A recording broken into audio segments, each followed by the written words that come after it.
Thank you. Carlos, you're Everyone in person and online to the August meeting of the Boulder Housing Advisory Board. I'm Michael Lucchese, the chair of the board. And we will start with some roll call. So Julianne Ramsey. Here. We have Karen Clearman. Here. Philip Ogren. here. Harry Pamos. There is, I believe, in Greece, Karen Hoskin. And Vice Chair Danny Teodoro. He is not here yet, I believe he is coming. We're gonna do some introductions. We have lots of guests at today's meetings. We'll be making presentations. I always just note that there's been a lot of amazing housing news lately. We'll start with the factory breaking ground as we construct affordable manufactured homes in partnership with Habitat for Humanity. The governor made an executive order on Monday to speed up the process of distributing funds from Proposition 123, which is going to pump millions of dollars into affordable housing in Colorado. The FOIA, which I'm still trying to make sense of, but it sounds like it's a good thing. Moving forward on that, connected to the academy development down the block. Lots of chatter about the airport. Our Phil Ogren was quoted in the Daily Camera on that and the possible futures for the airport, housing or not. And then the really amazing New York Times article, after the email to everyone's on portability in mountain towns. That was 3 pages in the Sunday New York Times, and actually quoted some older people as well. So we're in the thick of it here. I'm going to go around and ask some of our guests to introduce ourselves. We'll get on with a very busy meeting today. So why don't we start with Carl? Hello, everyone. I'm Carl Geiler, Senior Policy Advisor with Planning and Development Services. I'm Laura Kaplan, the liaison from the planning board. Nicole Mansour, and I'm on TRG. Jim Leach, I'm on TRG, is that what we are? Yeah, I think that's what it's called. Yeah. So just for everybody's benefit, so TRG is a technical review group, and it's a advisory group that is extremely helpful to Housing and Human Services on housing issues. So we invited them to be part of this meeting so they could provide their valuable expertise alongside of HAD. So thank you for coming. I'm Crystal Launder, and I'm kind of, I would say, deep bench, working on this inclusionary housing update, work with Housing and Human Services. No, she's going to project. Introduce yourself. Okay. Michelle Allen, I'm in HHS and I'm the Inclusionary Housing Program Manager. I'm Jay Sugnetz, the Senior Housing Manager, Housing and Human Services, and I'm this board liaison.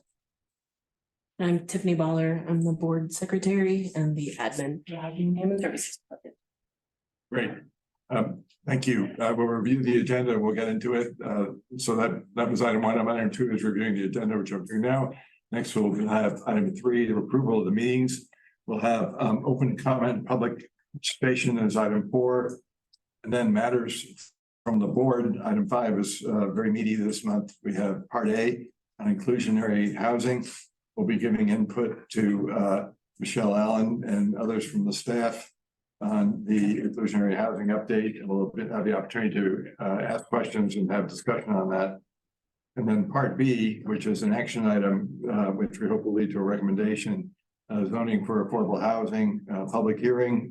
We'll have a staff presentation from Carl Geiler. He'll be asking HAB for advice on whether the proposed ordinance is in accordance with the Boulder Valley Comprehensive Plan and whether we have any modifications to recommend. We'll have questions. We'll also have an additional public comment period around that for discussion and decision. Item C, we'll do an update on some other things that could involve housing in Boulder coming right up, including the airport master plan update in Boulder Junction or TBAF phase 2. Item 6, matters from staff. We'll be debriefing the meeting and we will attempt to adjourn by 9 p.m. So I guess that brings us to item 3, and we'll ask the board for approval of the July 26 meeting notes. Do I have a minutes rather? Sorry. Do I have a motion to do so? A motion. A second. All in favor? Abstain, I wasn't at the meeting. Okay, is that technically a pass? Or, okay, great. Public participation, before we get into that, I'll ask our staff, housing department to review the rules of engagement here, and then we'll see if anybody is online that wants to comment. Good evening, everybody. And before I forget, we have some people joining us remotely. So we have Sloan Walbert, who is going to be providing the presentation, but I wanted to give Ben Doyle and Pam Gibson a chance to unmute and just introduce themselves as well. Go ahead. Go ahead. Pam. Hi, Is- this is Pam Gibson. Nice to see you all. Great, thank you. And this is Ben Doyle. I'm hoping to be there in person as soon as this affordable housing closing is authorized. So I'm at my desk. Great. Do we have any members of the public seeking to comment? If so, let's go over the rules. Yep, I will do that right now. We have a couple rules that we need to go over. So the city has engaged with community members to co-create a vision for productive, meaningful, and inclusive civic conversations. And the idea of this is to support the physical and emotional safety of everybody involved. There is, for more information about this vision, there's a lot of work that went behind this. I won't spend much time talking about it. And then we have some rules of decorum that we request that everybody follow. And these will be enforced by our chair in all the meetings. So all remarks and testimony, please keep it limited to the matters related to city business. Do not make threats or use forms of intimidation. And mind your speech. Anything that, Sorry, oh, that's right. trying to do minutes. Anything that impedes the ability to conduct the meeting is prohibited. So that's it. Tiffany, we have someone who wants to testify. Great. If anyone, and again, it's a 3-minute limit. I see Lynn Siegel with a raised hand. So Lynn, please take it away. And we have you hooked up live.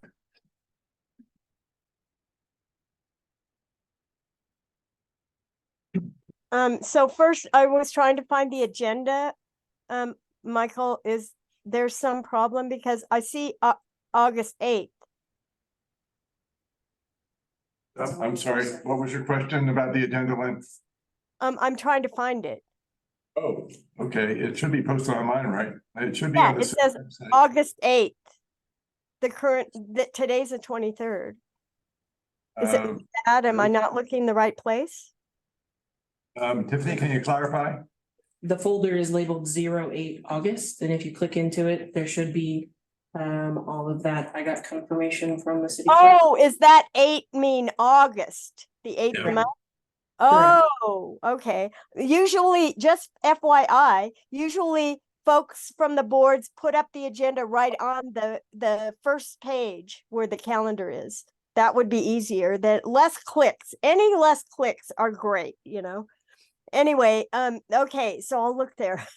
Thanks. Who said that? Who's there? I don't know who. People or one of our staff assistants for that. Who is that? Want to say hi, Tiffany? It's Tiffany. Tiffany, okay, thanks so much. Okay, yeah, I wanted to talk about the Academy at Mapleton.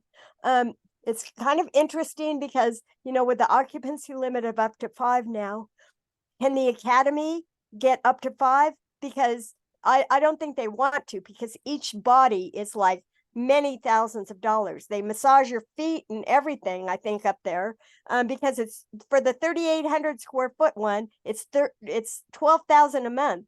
And if you have a second person, it's $800 more a month and $50,000 unrefundable. And for the 3,800 square foot place, it's 3.8 million bucks. And then when you croak, they give you 15% back. So it's like a membership fee. So it's obviously it's destination resort senior housing. But it's interesting because this is effectively And I think I heard Bud Sorensen's moving into the penthouse, which is 4,500 square feet. Bud was with the business school and he lives in my area on Spruce and Sixth. And I think he's moving in there, but they wouldn't even tell me what the penthouse costs per month. The closest I can get, and you can look on their site, and they're 70% sold out before they are even opening in a year or 2 years, it might be. So this is what's driving up the housing cost in Boulder. So the academy, when you go in there, it's like, you know, you've heard the expression downsizing, you know, you should see my place is a fire hazard. You know, I've got papers, I have to read everything, you know, but these people are like upsizing, because if you can only have 2 people in there, you can't have more, you know, for that all that extra money. That just drives up the cost of housing in Boulder. And then we've got the other thing, which is Waterview out Arapahoe, and there's a garage for every house. It's like, this is sprawl. And Jared is fast tracking money for affordable housing. This is not working. Done. You finished, Lynn. Thank you very much for Well, your. I have to finish, you know, but yeah. Thank you for those comments. They're well taken here. We have other members of the public that would like to comment. Great, thank you. We can move right into matters from the board and the inclusionary housing update with a staff presentation to be followed by board questions and discussion. Go ahead, Michelle. Let's go and take it away. Sloan is gonna start us off and she'll hand off to me. Hi, Sloan. Hi. All right, just give me a minute and I'll pull it up.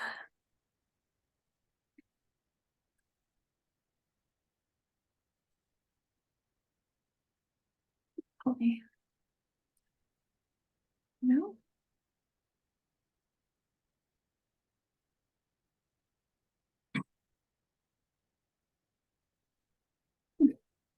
Not cooperating. Hang on a second.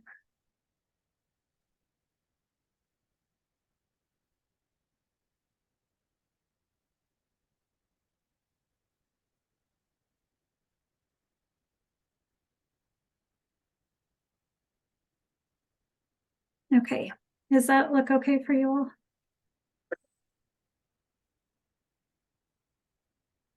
Yes, okay. Okay, well, my name is Sloan Walbert. Sorry I couldn't be in person tonight, but I am a planner and I work on the inclusionary housing program with Michelle.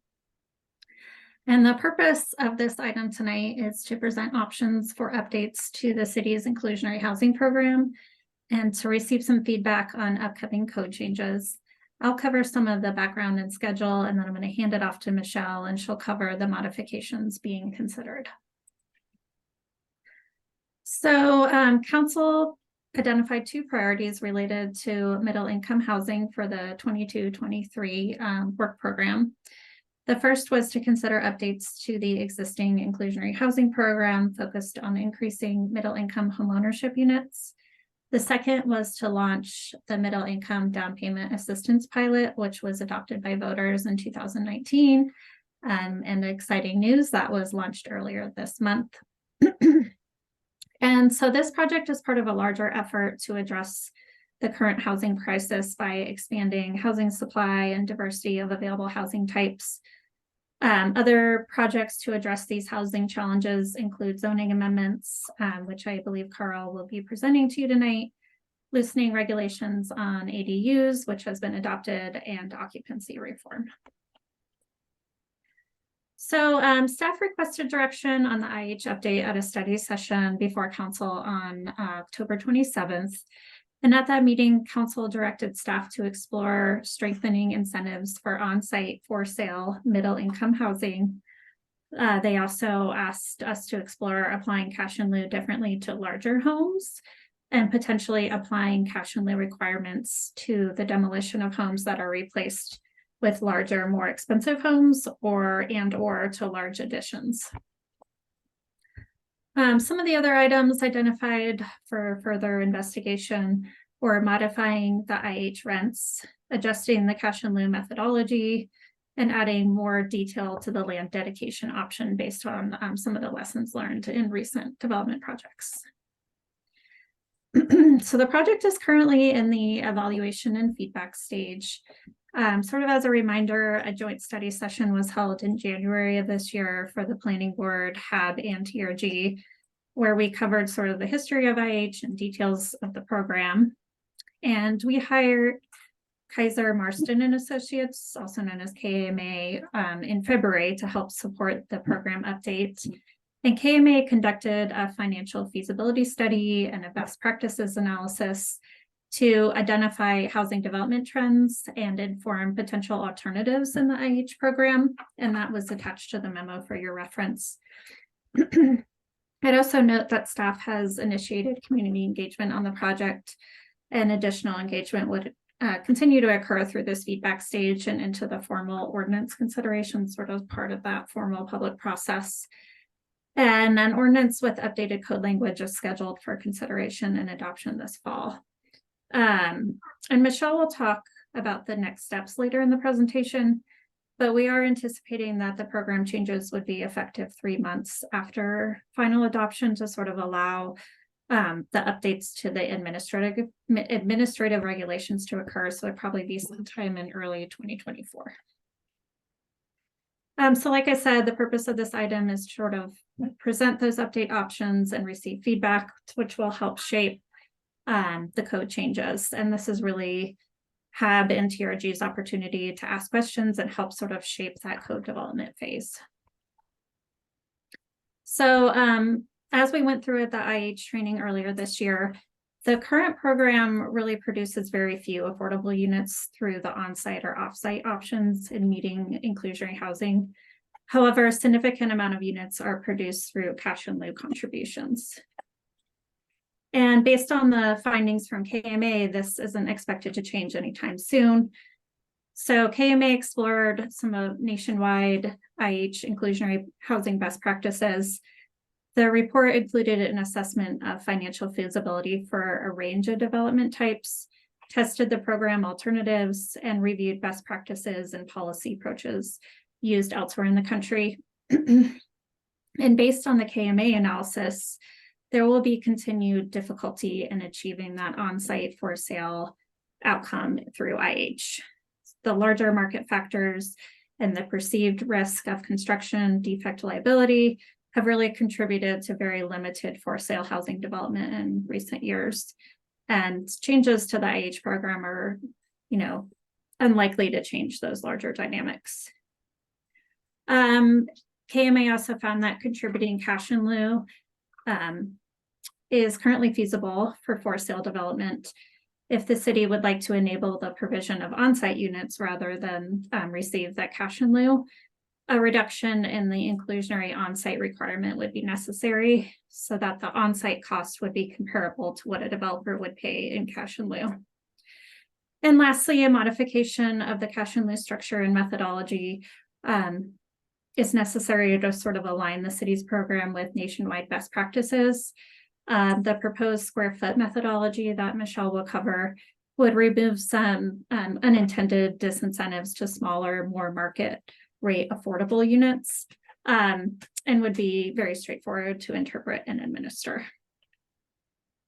So at this point, I'm going to hand it over to Michelle to sort of talk through some of the specifics of the proposed update. So Michelle, just let me know when you want me to move to the next slide. Okay, thanks, Sloan. Mm-hmm.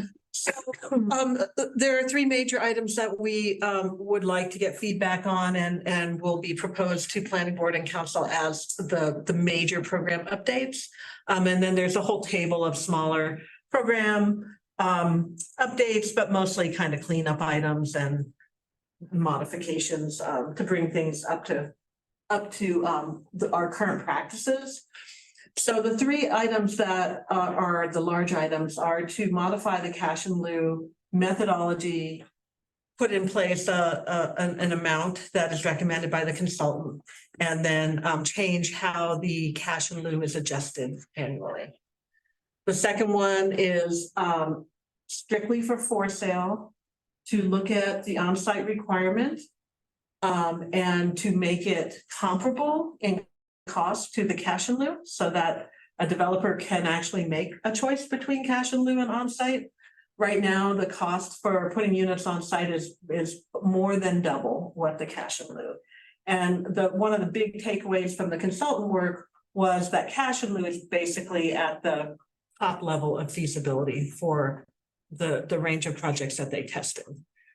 The amount that we have in place right now. So Can you say that again? so raising cash in lieu is not really feasible, significantly. In other words, we can't bring the cash in lieu up to the cost of the on-site. Because cash in lieu right now is about at what the consultants say is feasible for developers to pay.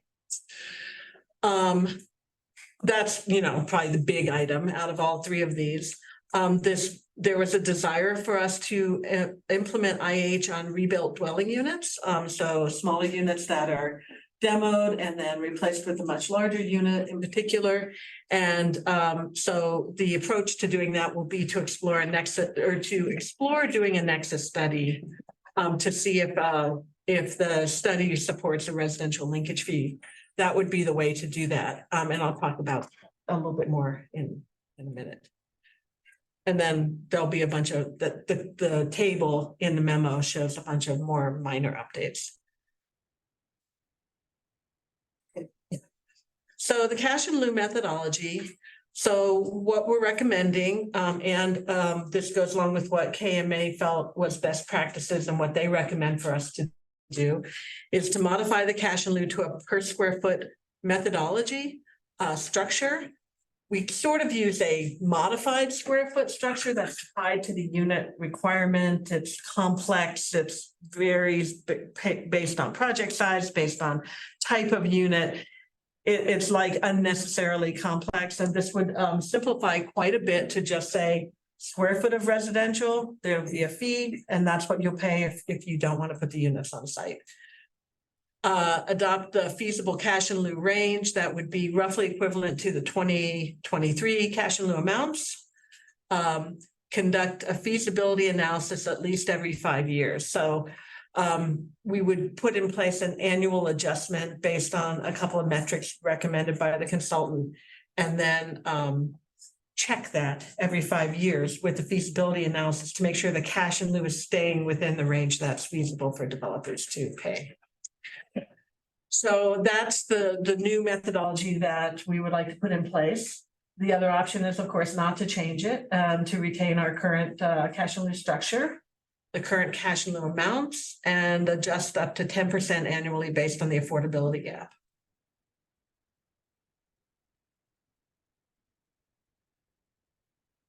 Go ahead, Sloan. So the rationale is that cash in lieu by square foot is the best practices, and actually we've been requested to look at this quite a lot over especially the last few years. A lot of interest in this because it is a widely used approach and it's a good approach. It results in cash in lieu that scales with unit size automatically. It results in a fair burden across different size units, and it avoids a disincentive for smaller market rate units, which is what our cash in lieu does right now. It is straightforward to administer and apply, so it simplifies everything. And then as part of this methodology, there's currently a 1,200 square foot cap on cash in lieu. Any units are we use average unit size. If the average unit size is larger, it doesn't matter. Anything over 1,200 is going to pay the same amount in cash in lieu. And that's a real problem. That's been in place since the program was adopted. It was adopted as part of the IH program originally, but it's sort of outlived its usefulness. There was a rationale back in 2000, but it doesn't really apply anymore. So we would remove that 1,200 square foot cap and just say it's cash in lieu would be assessed by the amount of square footage, residential square footage in the project, regardless of the unit size. Go ahead, Sloan.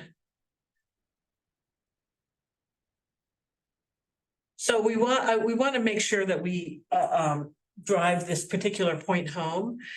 When you do cash in lieu by square foot, it doesn't matter what your unit requirement is. Doesn't matter if it's 5%, 10%, or 25%, because it's not tied to the number of affordable units you're going to provide. That's the way we do it now. It's directly tied. But it wouldn't change based on how many units you're required to provide. So that'll make more sense in a minute as we go through the next item. Go ahead, Sloan. So the for sale requirement, as I just sort of pointed out, if we want to get for sale units on site, we need to reduce the cost of putting them on site to be somewhat competitive with the cash in lieu, so that there is a real choice that a developer makes. Right now, to put units on site is approximately $115 per square foot. Cash in lieu is at $50 per square foot. What choice will you make? Right? It's sort of a no-brainer, and we get nothing. We literally, it's a non-starter conversation to put a for sale units on site. So the idea, so based on the consultant's work, they identified 15% as being bringing that cost to put units on site down to be roughly equivalent with the cash in lieu per square foot. And then we would, we still wouldn't expect a ton of on-site for sale units because they still have a choice. But so what we're proposing is that we do allow middle income pricing for any affordable units that they put on site. That would be an incentive to pick the on-site option as opposed to option. And the few, honestly, I would predict it, estimate it to be a handful every year. We're not talking big numbers because there are a few for sale projects and some of them will not choose to put units on site. But whatever we get would be middle income, and it would be a great strategy for getting at least some middle income units on site. Would they be deed restricted? Yes, they would be permanently deed restricted at middle income pricing. Based on the new program that you rolled out, or like? Well, so the no change, right now, we have a requirement that says you have to put 25% of the units on site. Yeah. Or you can pay cash. Mm-hmm. They can't, the feasibility analysis shows that just is essentially a non-starter for them. For sale product, it's not possible to put 25% on site. The cost is just unfeasible for across the range of the projects that they looked at. And so we get the outcome that we're getting, which is they always choose cash. It's the feasible, it's the cheaper of the options, but it's also the most feasible option for them. And we also have fairly low pricing on those units. So that goes into the equation. So even if they did put something on site, they're going to get fairly low pricing because most of them are going to be priced at this low mod income level. And we only allow 5 of that 25%, 5% to be middle income. So what we're saying is if we reduce the on-site requirement to 15%, that would be competitive with cash in lieu. And again, I don't want to repeat too many times, but the cash in lieu is as high as it can go. We've kind of hit our feasibility on cash in lieu.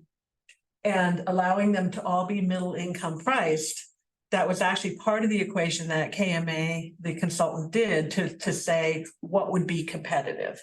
So 15% all middle income is competitive cost per square foot to the cash in lieu. Yeah, I'm sorry. I was just saying, I was asking about the down payment assistance program that you just rolled out, that would be right. Like a lot of people buying those units are using various programs, and if it was 120% AMI, right, who's buying those units? So that. So, well, this is a little different than the down payment assistance, because Yeah. down payment assistance, they're buying it on the market, right? Oh, okay. This would be deed restricted under the current program. Okay. But as Michelle said, all the units would be middle income as opposed to the mix of low mod and middle. Okay, Currently. got it. Thanks. There's no, under this proposal, no combining like using down payment assistance to buy a deed restricted home. No, they're very different tool. One is specific to development and the other is an individual home buyer going out, buying a home on the market and getting assistance from the city. So they're really apples and oranges. So for the units that would come out of this proposal, they would be priced to be affordable. They don't need a huge down payment assistance to bring that price down because they're going to be priced to be affordable to the income range, that middle income. range, right? Thanks. That seems like that might also help the fact that they are all middle income, whereas currently some of the units that were, if they were built on site, would be middle income, and then a larger slice would be low to moderate income. And then those folks who then buy into those developments have to pay the same HOA fees as everybody else, which can rise quite high. And so it seems like having them be all middle income would somewhat help with that problem, because you're having a family that earns more that then is subject to that same HOA fee, rather than having low income buyers subject to that HOA fee. So I think that makes a whole lot of sense from a lot of angles. Correct, and so built into the IH program is our maximum unit sizes for the affordable units. So you would think in this scenario that the market units in this project, our hypothetical project, they're gonna put them on site. They'll be priced for middle income. They will be significantly smaller than the market units. And so then we review the HOA declarations, and we require that the HOA make assessments based on unit size. So we try to keep the payments lower for the affordable buyers than for the market buyers. That's really the only tool. You can't manipulate HOAs too much, government. So what means do you utilize to kind of get that clawback on the HOA? Like, so is it in the deed restriction? Is it in the allowance? Where's that memorialized? It's actually in the IH regulations. It's in the It's in the code and it's in the regulations, I believe, is where it lives. Okay. It basically says that we get to review the HOA declarations. Now, one of the things you have to keep in mind with HOA is that when the project is done, it's a for sale project, they're gonna sell all the units, they will turn the HOA over to their board, and then they can make changes over time. So we can only control it at initial outset.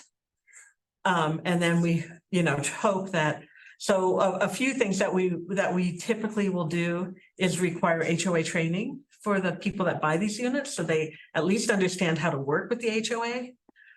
We require that they have some kind of capital fund, which they typically always do. Right. When they kick off the HOA, typically they actually start with a capital improvement fund in the HOA. But what happens over time when you have a board of owners? And I guess that's why I'm asking that, because I think there are two things that should be explored, because regulations are regulations, but then you have to go through enforcement action to enforce them. But you can have standing under certain provisions of the declaration. So in other words, even despite a 66% vote of the HOA, there's essentially veto power for the city, and that's one thing I'd really encourage. And the other one is a tangential agreement, which also can implement that.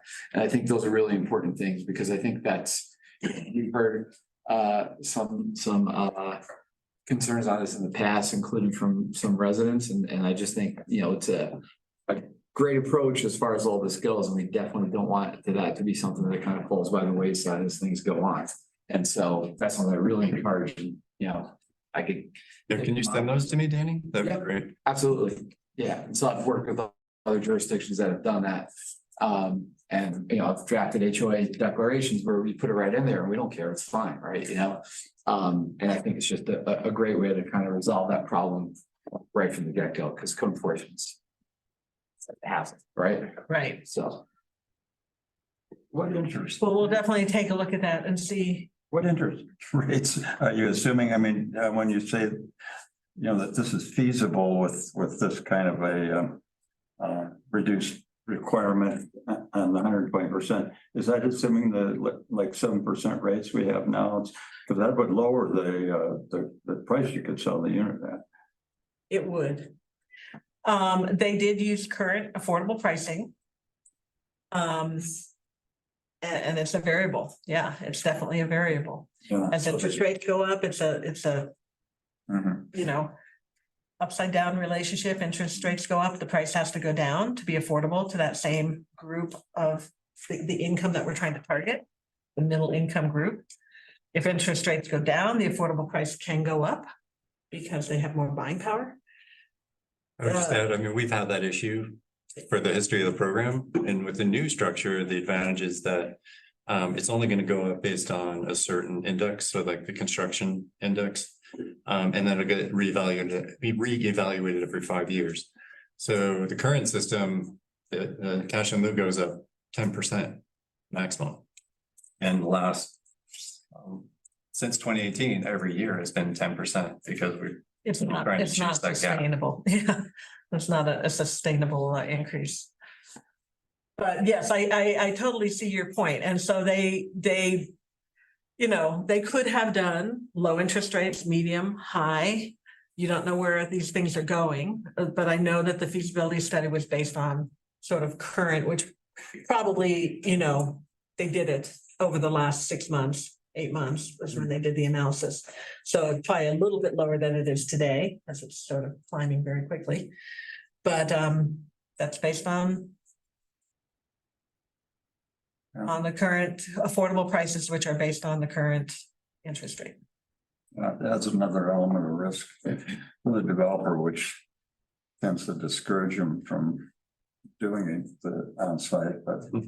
There's some crystal ball gazing, you know, involved in that. If you think interest rates are gonna go up, they could drop out of that feasibility range. But if you think that they're sort of maxing out and they're gonna go down, then it becomes more feasible, which is great. It's always fine to have it a little bit more doable than right, you know, right on the line. So, And if you target to middle income, they can sell it for a little bit more, right? So that's an advantage to the developer. yes, between 0.5 and 3% annual. And there's a broader market Appreciation. that they can sell to as well, which makes it more sellable, not just Yeah. the return they get on it, so. Right. Okay, go ahead, Sloan. So the biggest rationale for this is that the current 25% requirement is financially infeasible. They will always choose cash in lieu. They simply aren't going to put units on site at that level. It simplifies the program by, you know, we have a bunch, we in 2018, we did an update to the program. We added the middle income tier. We added it on top. The program used to be 20% requirement. We added a 5% more, bringing it up to 25%, and that 5% was a middle income price tier. And so we knew that would be tough. We knew that that was a high percentage for developers to meet. We put a bunch of incentives into the program. They have done absolutely nothing. Like I said, the conversation's a non-starter. And so what we want to do is we're going to strip out those incentives with the idea that lowering the percentage is really the way to go. And actually, one of the biggest percentage was allowing them all to be priced at middle income. So that kind of language will come out of the code and be replaced with a simpler scheme. And actually it has some disincentives too. And so the consultant has recommended we take that stuff out and we go with the 15% all at middle income. These incentives haven't worked, nor has the disincentive, you know. So we feel like going with 15% all on middle income would likely result in a mix of cash in lieu and some on-site middle income units. Probably not all developers which will choose that option to put them on site. There'll still be people that will choose cash in lieu. And it is straightforward to administer and apply, and it's a lot simpler than what we have in place right now, which is sort of burdensomely complicated. So we just want to point out, though, what I mentioned earlier, which is if few developments are for sale, there's still going to be few on-site for sale affordable units, regardless of what we do here. But this makes it possible for them to do it. So if there's a condo development, is there like a threshold above which you'd have inclusionary housing and below which you wouldn't? So if it was like a 4-unit condo project, you wouldn't need to do it. And if it's 5, then you would. And if that's the case, could that then be like 4 units that are, 8,000 square feet? And so the unit number isn't as applicable as the square footage of the building. So IH applies to everything. That's how it was developed and put in place, and we've never changed that. It applies to a single family home, a 1 unit, all the way up to the biggest project. So, right, what happened in 2000, 18. We made a bunch of changes to the program, and one of them was to sort of break off the 4 or fewer unit group. And we kind of kept the requirement lower on that group. But we would do away with all of that because the cash in lieu by square footage is essentially going to take care of it. If you only have 1 unit, you're going to pay for a reasonable amount of cash in lieu if it's a reasonably sized unit, but if it's a really, really big unit, you're going to pay a lot of cash in lieu. So that's sort of the scheme we're going with now. Thank you. Does that make sense? Does that answer? Okay. So the demo rebuilds and additions, it turns out, and you can read in your memo, we put some of the legal language as to how the program is structured.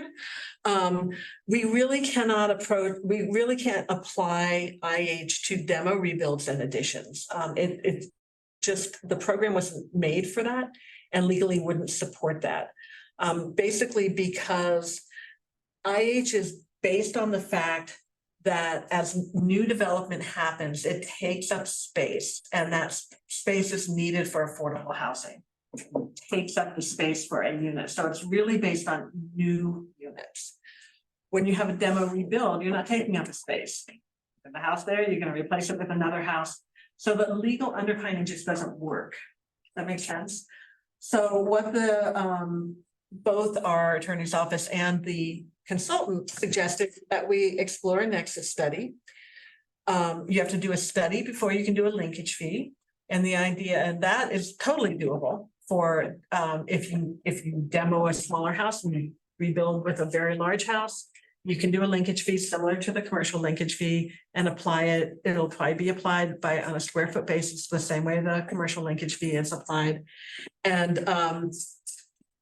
that's how you can get some affordable benefit out of a process that really does take away affordable unit and replace it with a much more expensive unit. Same for additions. It's going to take a much more affordable house and make it a much more expensive house. So the Nexus study basically identifies the extent to which these activities contribute to the need for affordable housing. Turns it into a square footage amount. Remains to be seen what that would look like. So we would like to go down that road. It's not part of this update. It's a separate process. It needs, we have to hire a consultant to do that study. So we would propose doing that probably next year in 2020. So I'm really intrigued by that, but I don't fully understand it. Okay, sure. So under this scenario, and it is not even really a scenario yet, if I'm the homeowner do a remodel, I'm gonna pay some kind of basically an impact fee. Yes. Okay, could it be structured almost like a gas guzzler tax? Let's say I replace my house, the same size house, you know, keep the footprint versus blowing it out to 8,000 feet, and then you really pay, you know, a lot into an affordable housing fund for, you know, basically. That's exactly how we do it. That's what you're. Yeah, we would either give you credit for the existing square footage or just say there's some baseline.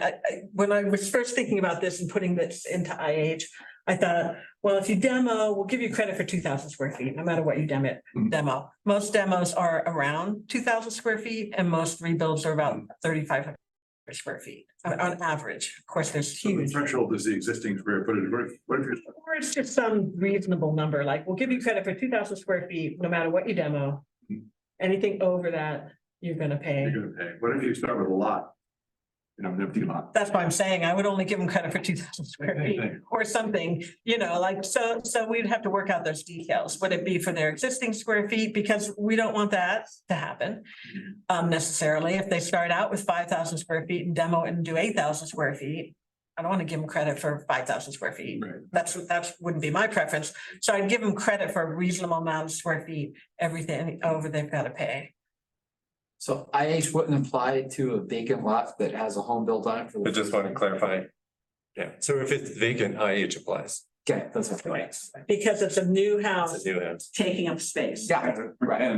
But a demo, which actually is pretty honestly, it's unfair. Yeah. Right now, if you build a new house on a vacant lot, you're gonna be assessed $57,000 for your new home.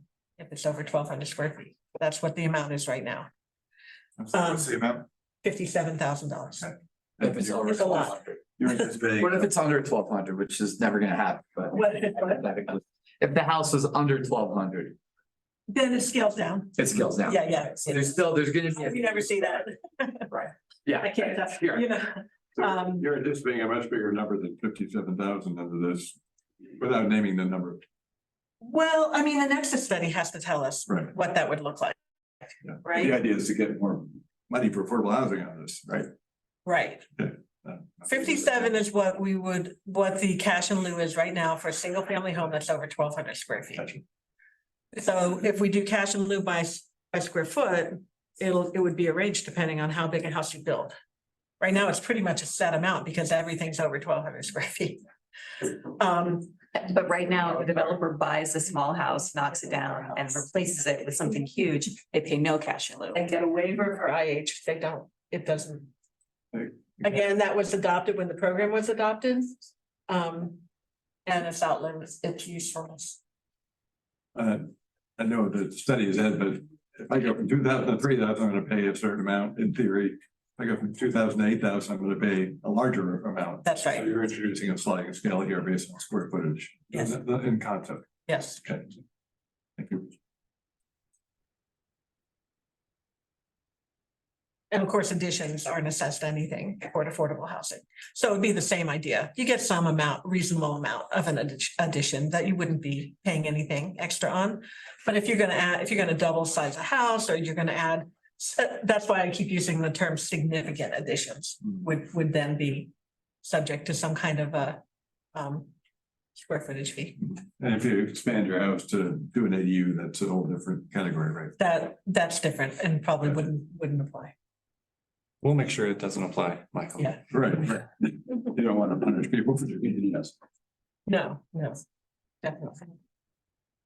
So the rationale is the IH program only applies to new residential development right now. Demo, rebuilds, and significant additions can't be assessed through IH legally. A Nexus study is necessary to determine how these scenarios contribute to the need for affordable housing, similar to a commercial linkage fee.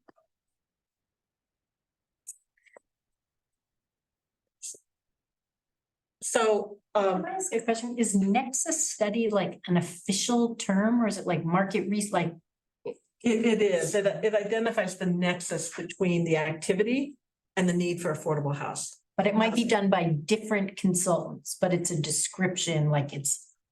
Like appraisal means something, so Nexus means something, even if different vendors Yes. create it. Okay, Oh, yes. okay, thank you. One of the city attorneys explained that like if the city is going to assess a fee for something, you have to establish the nexus to why that thing that you're assessing a fee for contributed to the reason for the fee. Right? So, Okay. does that make sense? Yep. I think I explained that. Right, so, No, it makes sense. let's say that the consultant comes back and say there is no nexus.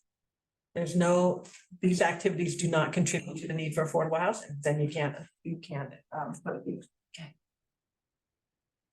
So, I wanted to have you all take a step back and look at the package that we're putting on the table, because I know it's a little stressful to think about reducing the on-site requirement for sale. We're not thinking of reducing it for rental, only for sale. And so on the face of it, people will say, well, won't that reduce the amount of affordable housing we're gonna get? And I would argue no, that won't, because the entire package works together.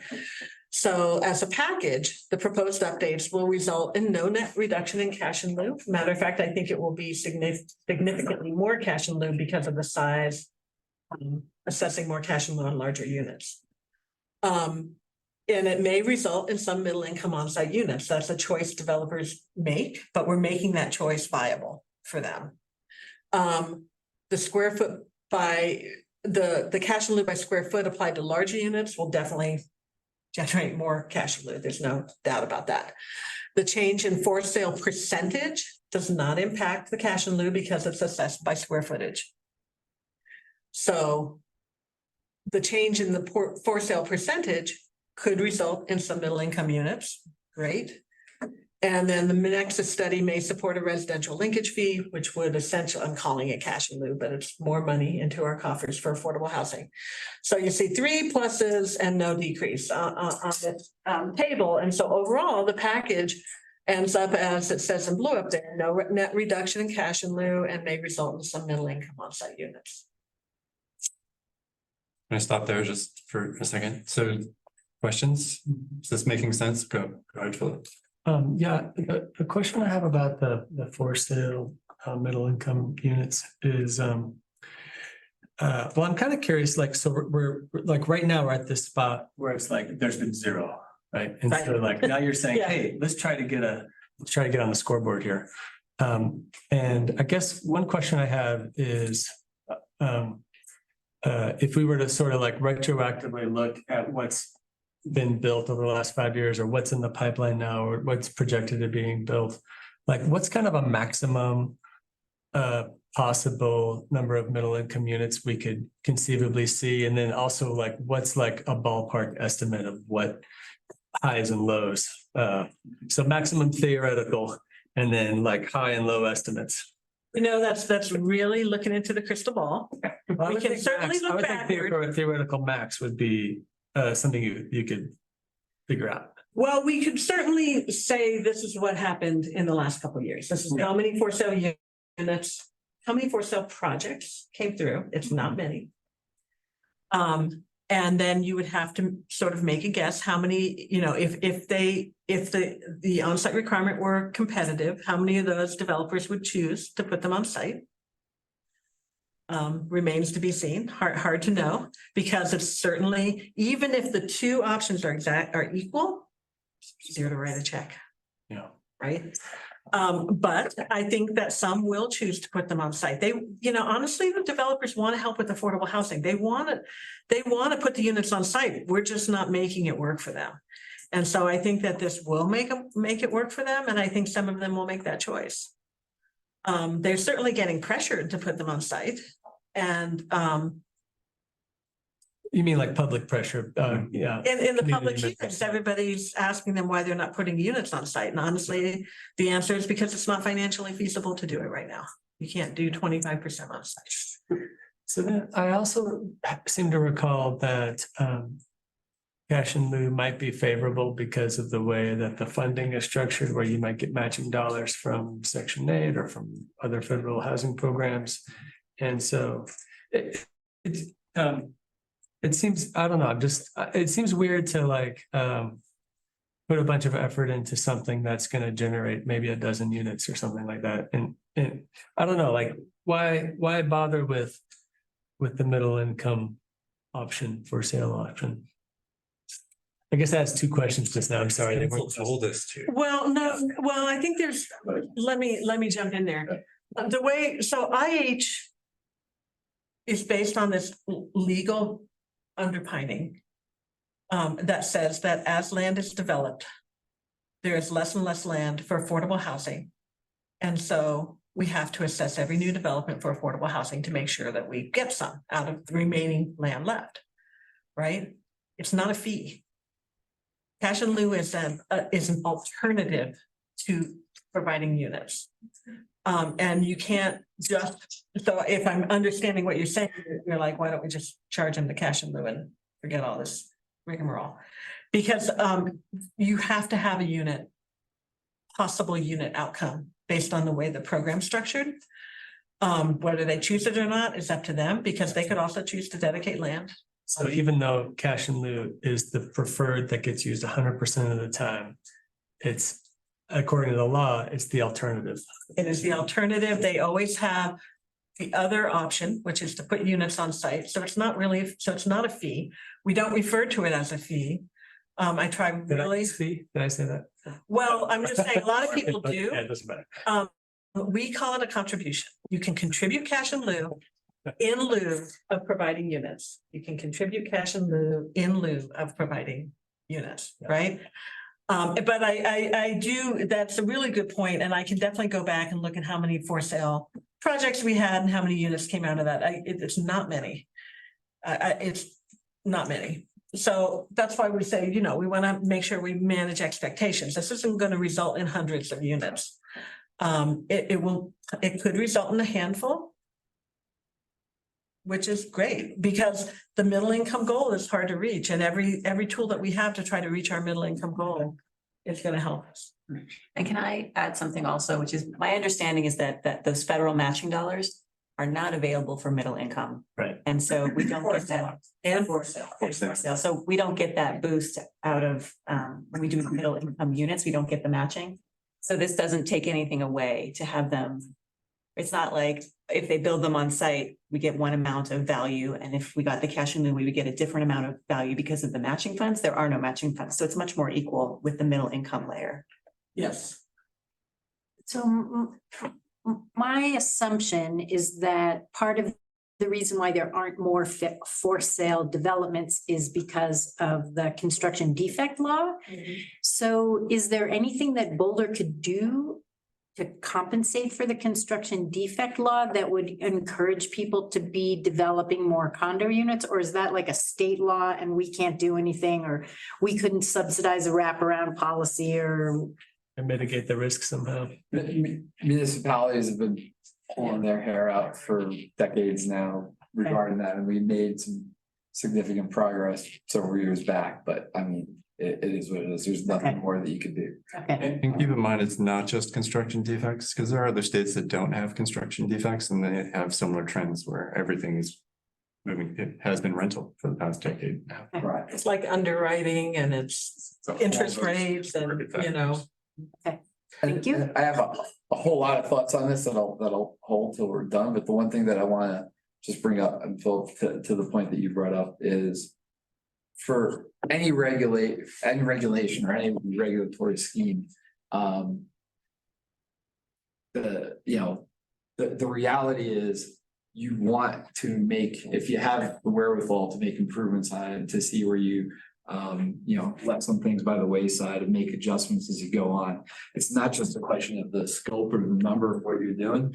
It's a question of saying you want to make your regulations as effective, as defensible as possible. And so anytime you have that opportunity to make that adjustment, even if it's for a dozen units, you want to do it because you don't know what's going to happen in the future. And it's just something, I'll talk more about it, but it's just something where you say, this makes a lot more sense. This is a lot more balanced and it does a lot of things. If we were throwing out the cash in lieu, that would be a different story.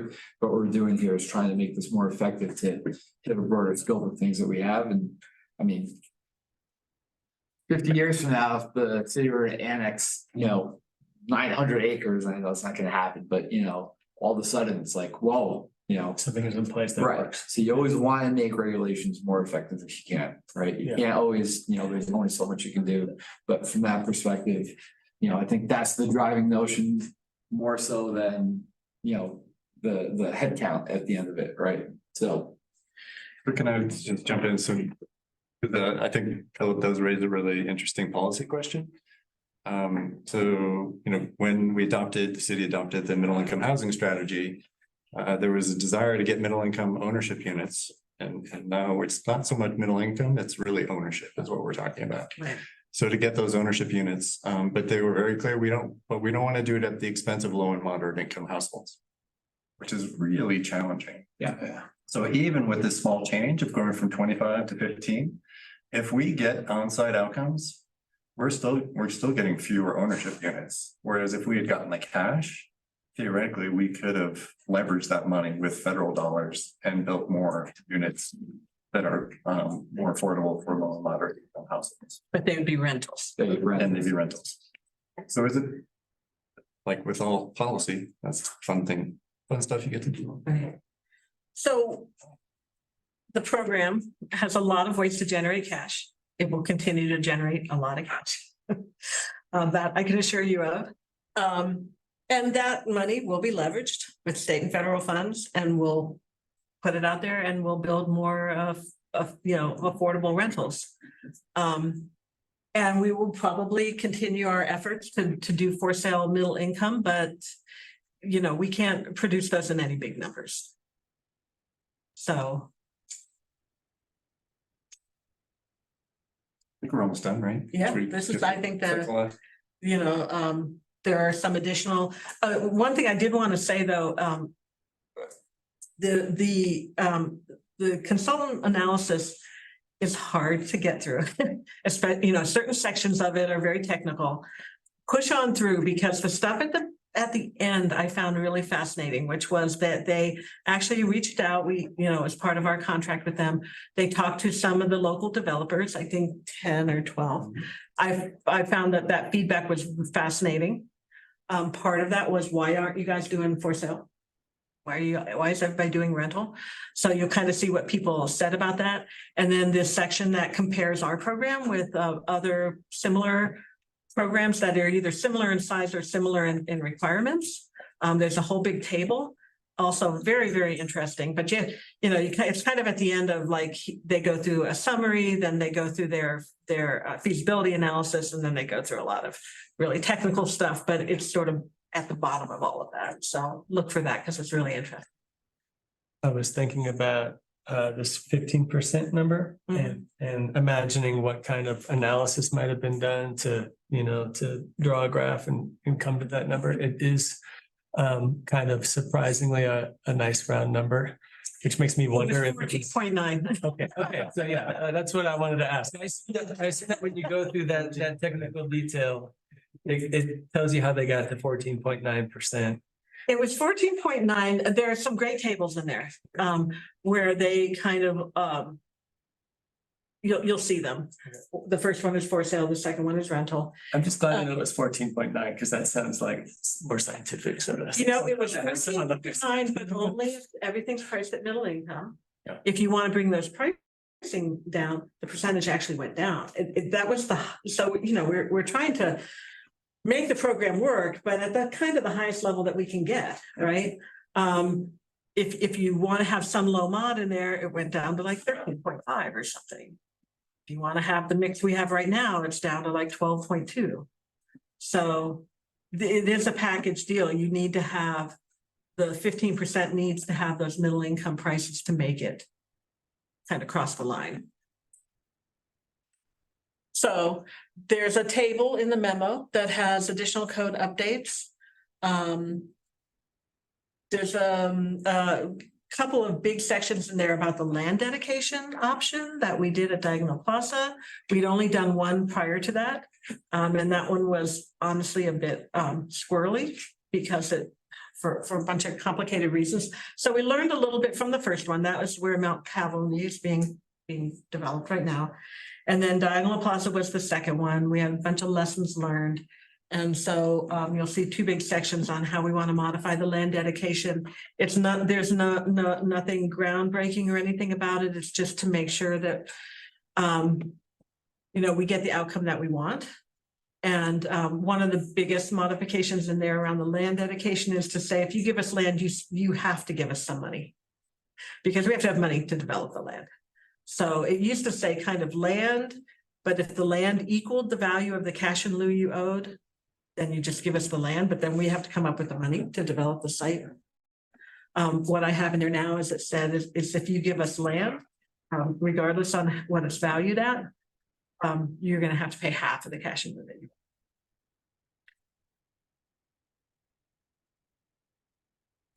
So. And then one other that I would just highlight from that table, we are changing what rents would be required. So the AMI for rents for rentals, if they do them on site. We still don't anticipate probably more people are going to start doing on-site rentals with the removal of the state prohibition. Still not our favorite, but we wanted to provide not just get 60% units, but get more of a mix. So we're going to require that. Not for BHP though. Why is it not listed as favorite? On-site rentals, because BHP doesn't want to manage them and we don't want to have to sue them every time they violate their covenant. We would hard to manage. They're difficult. Income property. Unless they have a lot of experience doing it, we're happy doing it, but our fear is, a small outfitters like, oh, we could do that. Yeah, we're gonna have 2 on-site rentals. Yeah, no scale. It's a bit of a scary proposition, actually. Yeah, no scale, no professional management, no experience. So we're, we're kind of looking how to manage that. Anything else, Sloan? Oh, schedule.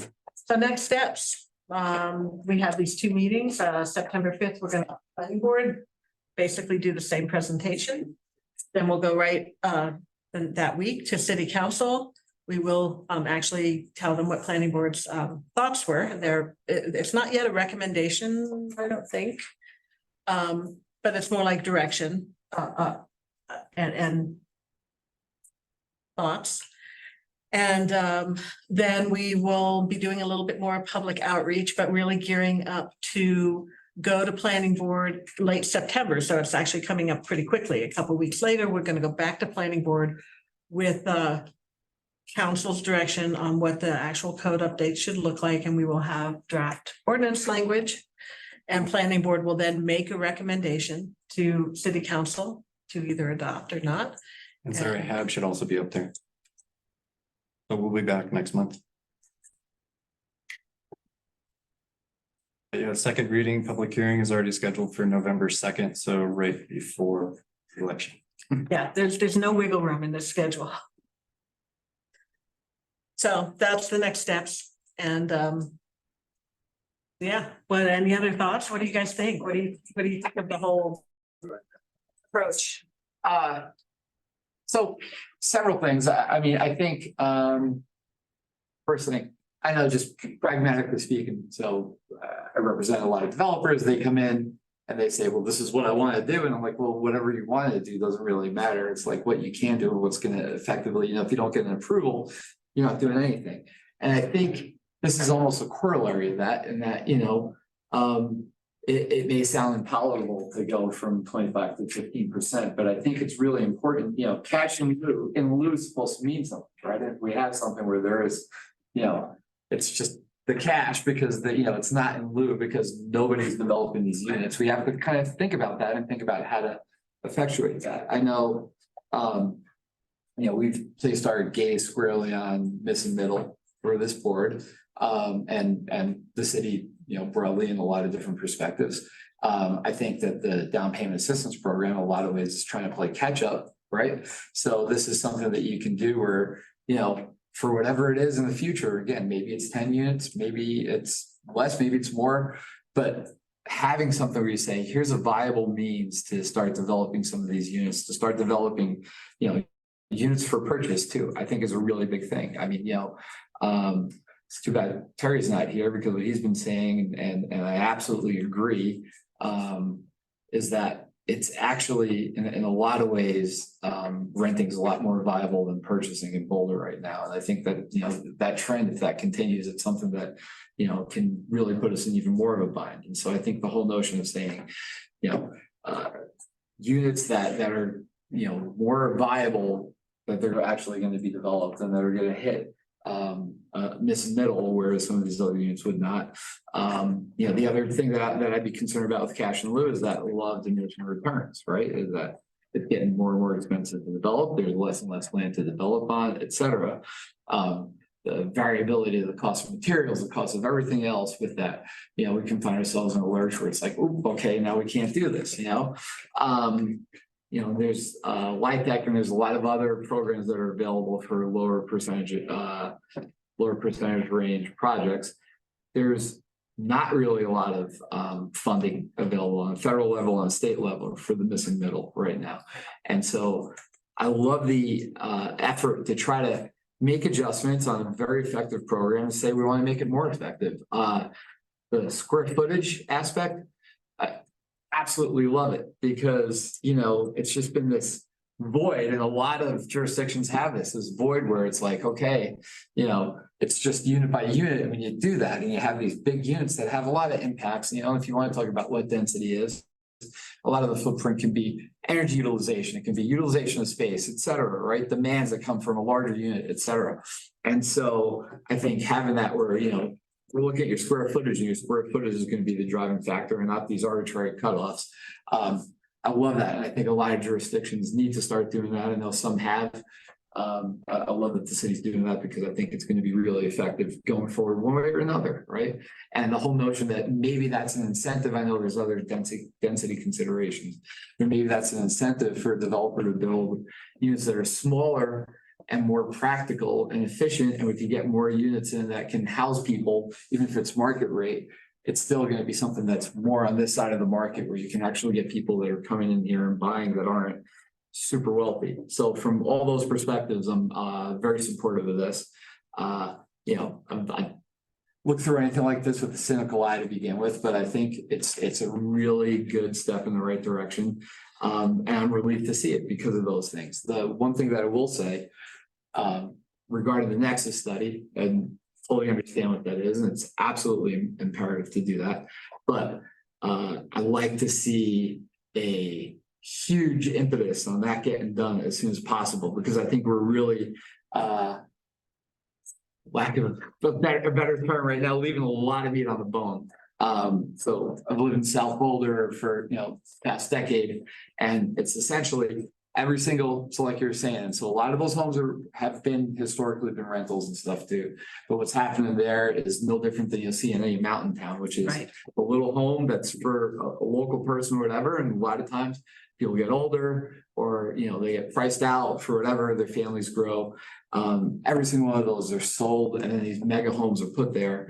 And there's absolutely a nexus. I mean, I can tell you, with jurisdictions where they've done this study, it has to be done. I agree, but in terms of employee generation, in terms of impact, carbon footprint impact, the list goes on and on. The massive homes that are being built, when the little homes bulldoze, and every time you see one of those, you're like, oh, that's a goner, right? Because like you said, nobody's building 1,100 square foot new homes, and nobody's buying little homes and saying, well, this is just all I want, right?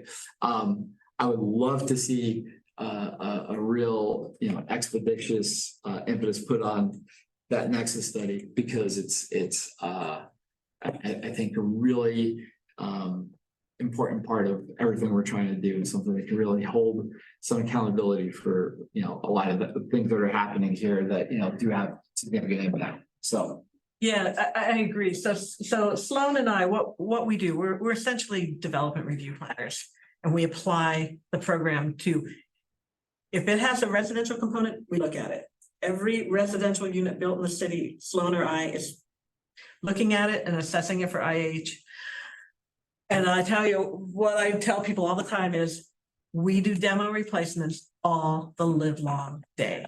That is how we spend a huge amount of our time. They're just, it's out of hand, and we get no affordable housing benefit from any of that stuff.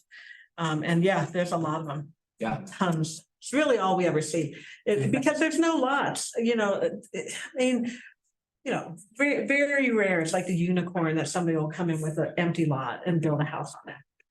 So my crystal ball says that this will be a council priority. Yes. January here. Well, I have some additional thoughts and comments. Maybe first I want to acknowledge that my vice chair Danny showed up, and he got married last month. Congratulations.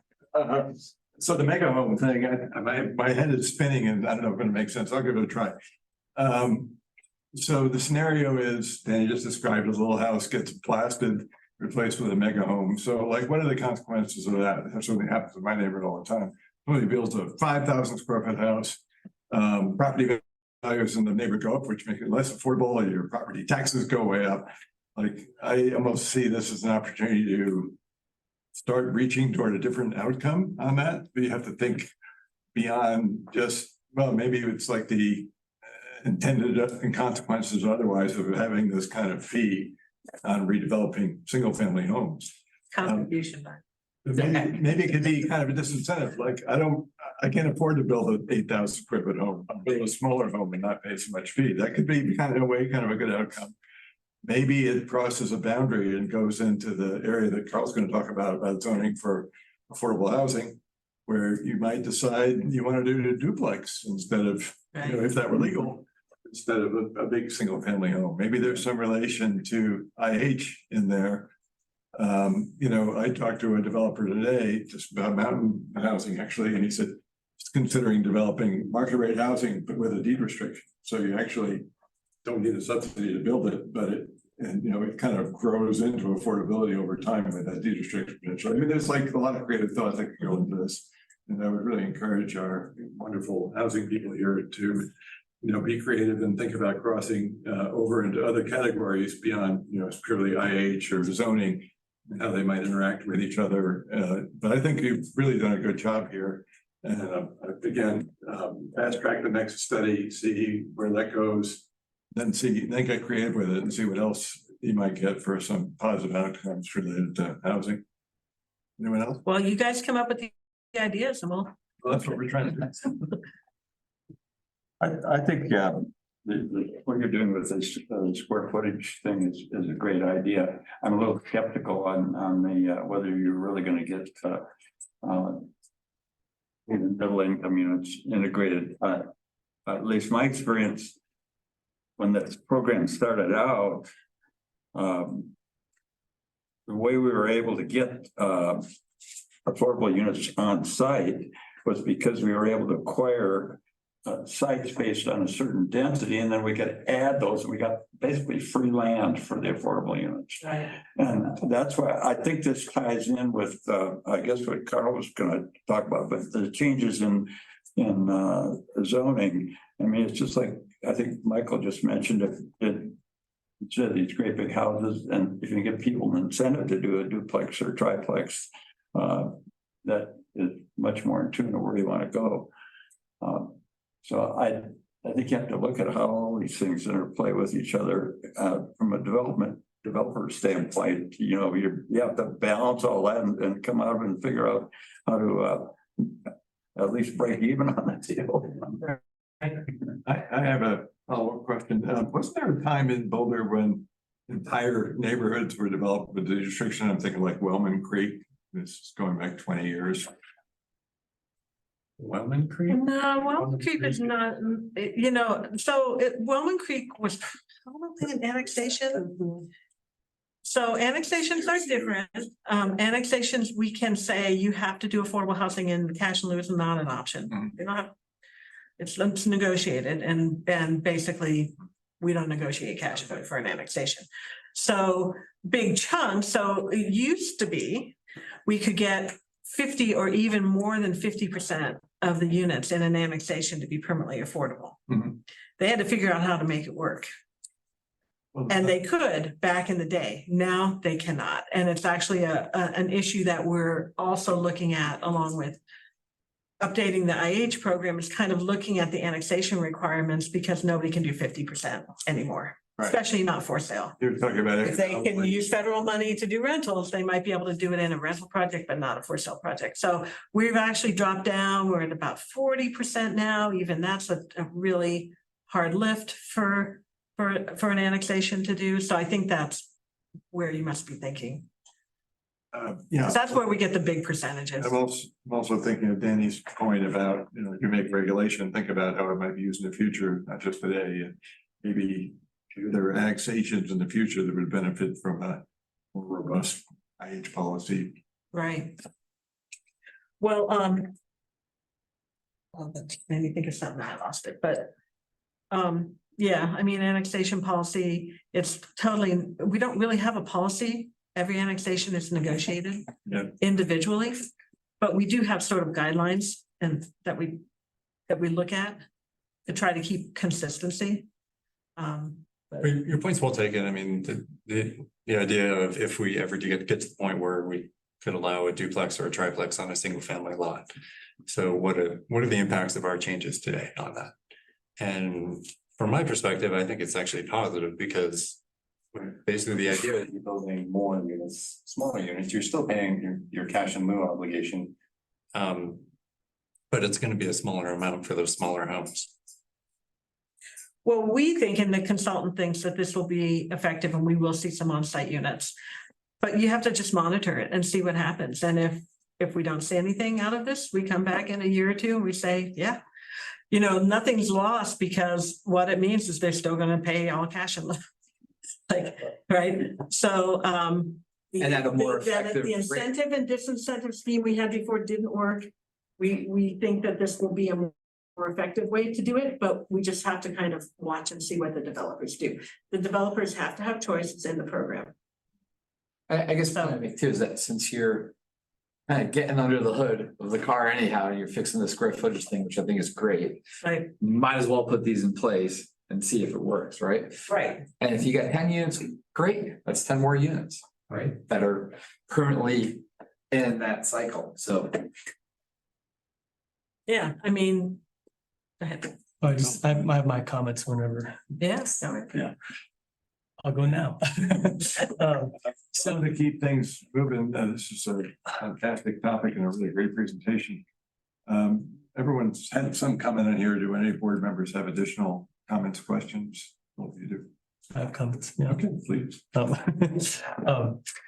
So I'll try to keep them real short, but one of the things that makes me a little cynical about inclusionary housing as a general program is it has this squeezing effect on middle income housing, almost as you would expect it to have. And so the fact that we're sitting here saying, this isn't generating any middle income housing isn't a surprise. When you think about I don't need to explain that, or do I? Okay, so, well, the people, it ends up being like a tax on development, and so that pushes up prices.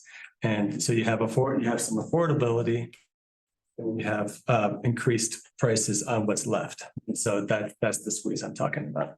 And so I just in the city dialogues, it almost never comes up that we always act like subservient to market forces, that we have no control over how the market works. It's this giant Frankenstein that we try to fix and work around in different ways.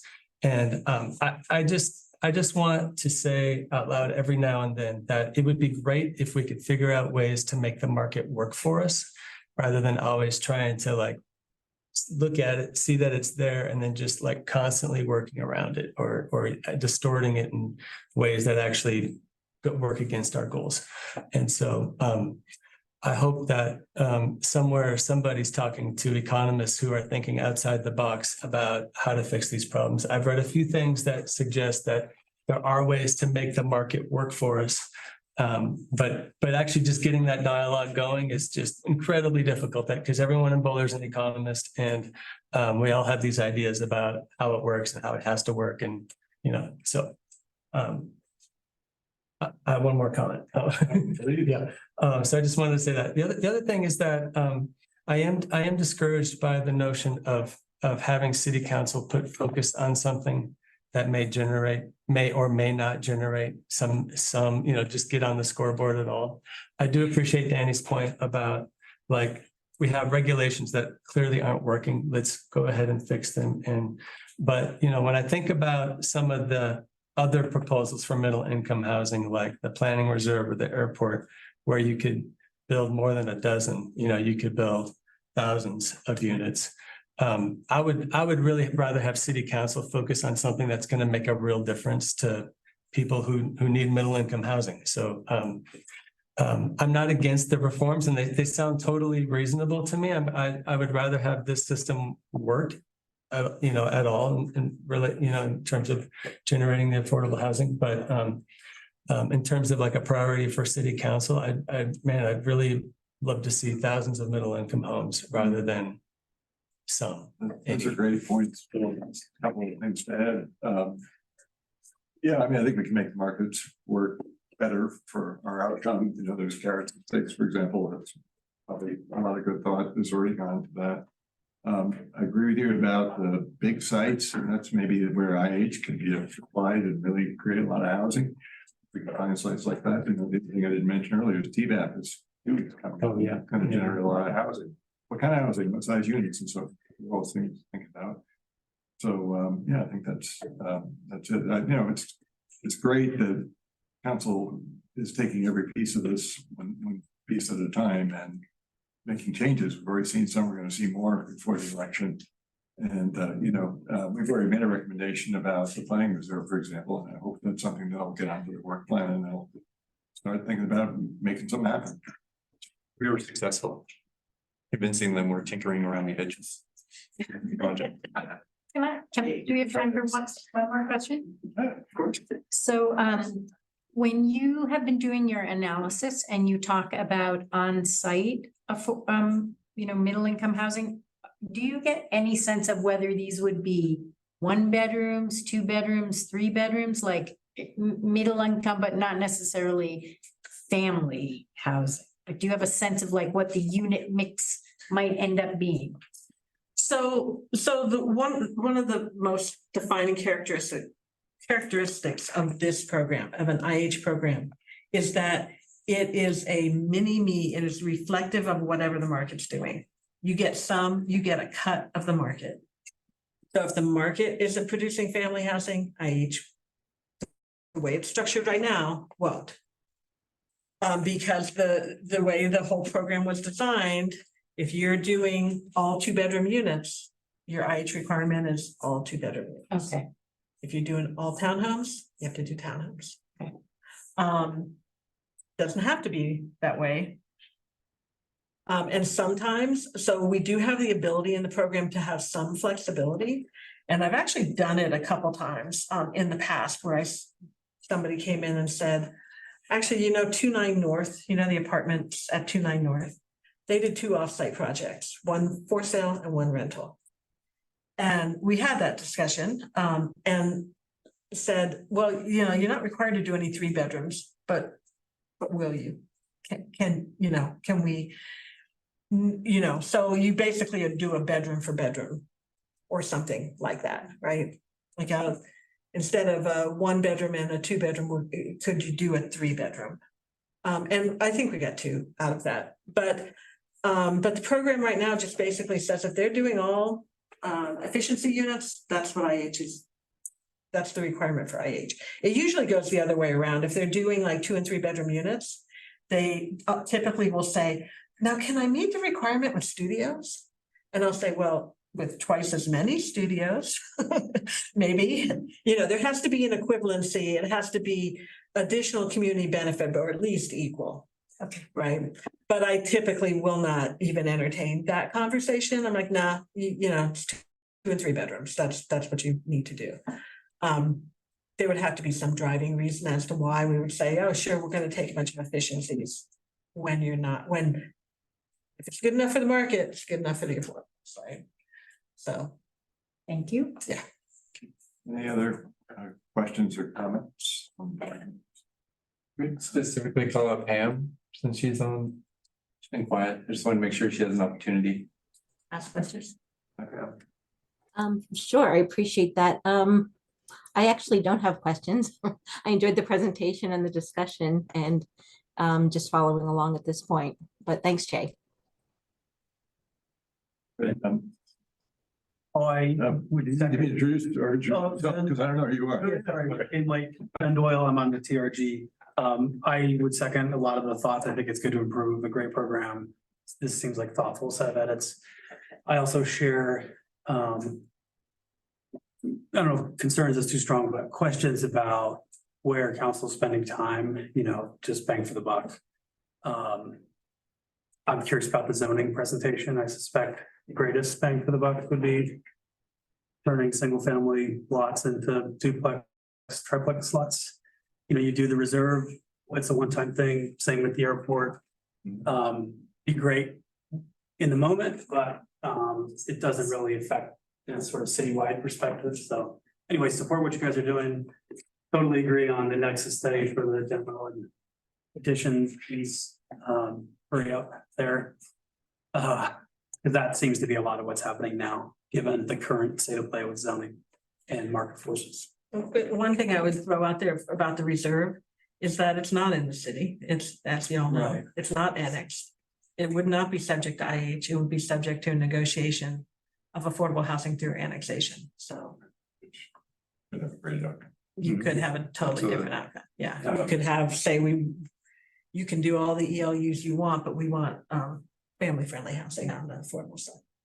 Well, if you guys think of anything, you know how to get hold of me. So please pass it along Yeah. or give us a call. Can I ask a quick question? Could you just go back to that last slide that had a couple of questions on? Do you want to ask your question while she's doing that? Yeah, real quickly, Michelle, you said that you and Sloan work on demos all day long. Do you have like a number of how many demolitions are happening in the city annually? Do you have a thought about that, Sloan? I would say, I looked it up earlier this year, but I don't know off the top of my head. I have to look. At least a couple a month, I would say. yeah, or more. I don't know. I would say anywhere between 2 and 10 a month. I mean, it depends on the month, right? Because development has a season, right? Yeah. But yeah, so probably between 50 and 80 a year. It just seems like a lot. Considering that we might get 1 or 2 single family homes built on its own lot, on an empty lot. Yeah, it's a lot. Yeah. It's just, Well, I think a lot of us are seeing it in our neighborhoods. Yeah. You know, that the small homes are bought by developers and then what goes in is extreme luxury housing, single family housing. yeah, and the way that the code reads right now, it doesn't matter who's doing it. It doesn't matter if it's somebody who's gonna own or occupy, or if it's a spec builder, doesn't matter, they get a waiver. Great. Any final questions or comments before I had a couple of questions about this slide? Okay, so my understanding is that we're giving you input, we're not gonna vote on number one, because I'm not making a recommendation. You've already provided all the input you need to. Okay, great. Just wanted to clarify that point. We can close the discussion on that item and move on to the next one. And that would start with a presentation from Carl. Very important topic. Thanks, everyone. Thank you so much. Thanks, Lou. The class water. Shall we just take it away? Thank you.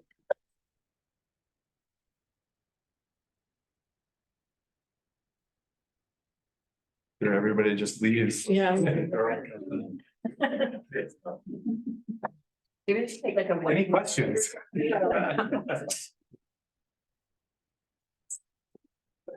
Jim, are you gonna stay? That was a great presentation, Trevor. You're welcome. Hoping you'd be my cheerleader. Longer than last night.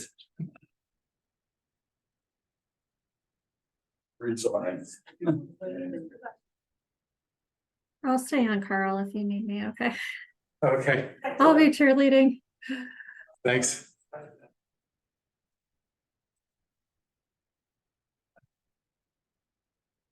Yeah.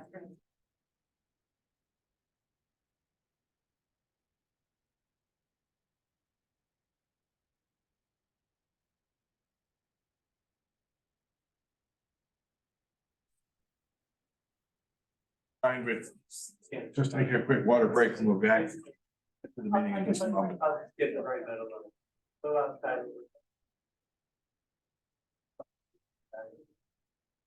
Just a reminder that there's also.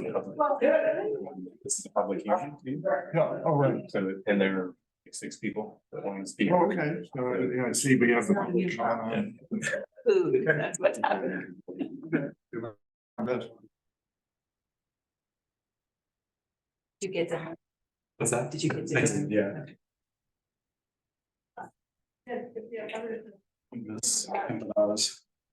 Oh my gosh. Tiffany gets the best food always. What are they? Are these like spinach ones? These ones here? Spinach and pine nuts? So good. You're so good to us.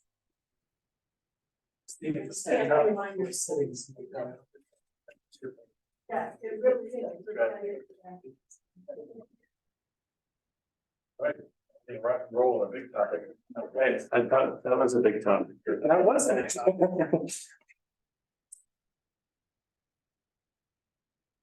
only 6:30, plenty of time for. So Jim, are you the Jim Leach? I keep hearing your name. People say it all over town, like you are just Past. you are a figure who looms large in the city is in terms of especially community co-housing. Yeah, the Neighborhoods, yeah. Co-housing. So it's. I first heard your name from David Adamson. Oh, yeah. He called me today. I Yeah. haven't talked to him for months and he called and have lunch with him on Friday. He's all charged up. I saw a bunch of his stuff and all this reading that we had to do and some of his ideas.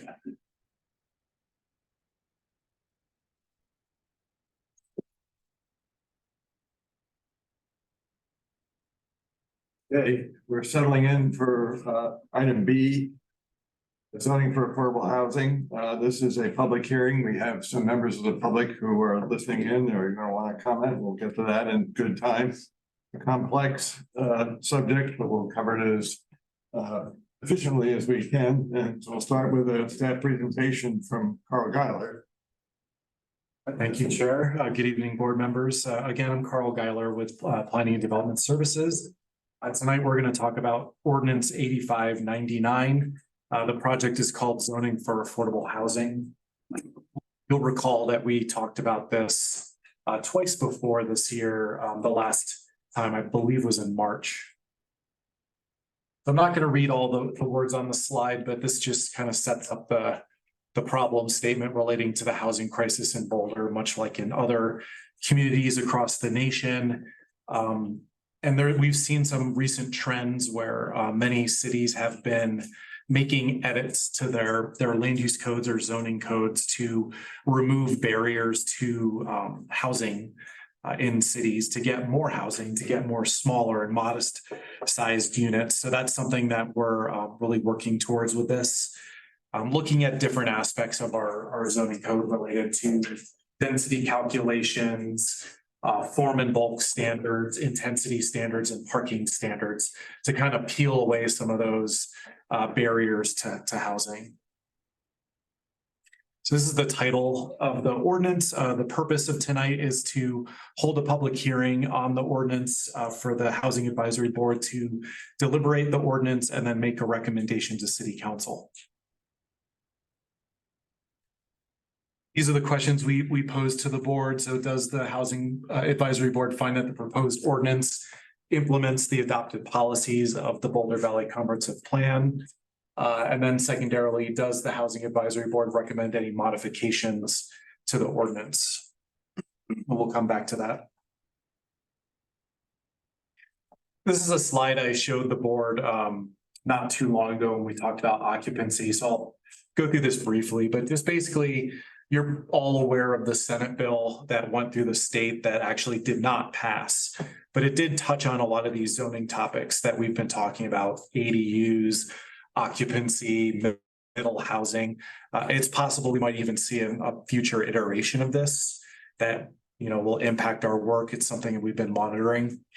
But as part of this project and the occupancy project and the ADU project, we've been looking at a number of different national studies, articles, commentaries on housing, because it's an issue throughout the country. So obviously, there's a lot of factors that you know relate to housing costs and why the costs are going up. But in America, obviously, we have a lot of single family homes and a lot of land gets gobbled up, you know, with lower intensity housing and things like that. So all that, you know, combines with zoning restrictions that dictate that make it more and more difficult to put housing in cities. So you see a lot of commentaries that really make recommendations to try to relax a lot of those zoning standards to get more housing so that you can try to impact the overall cost by adding more to the supply.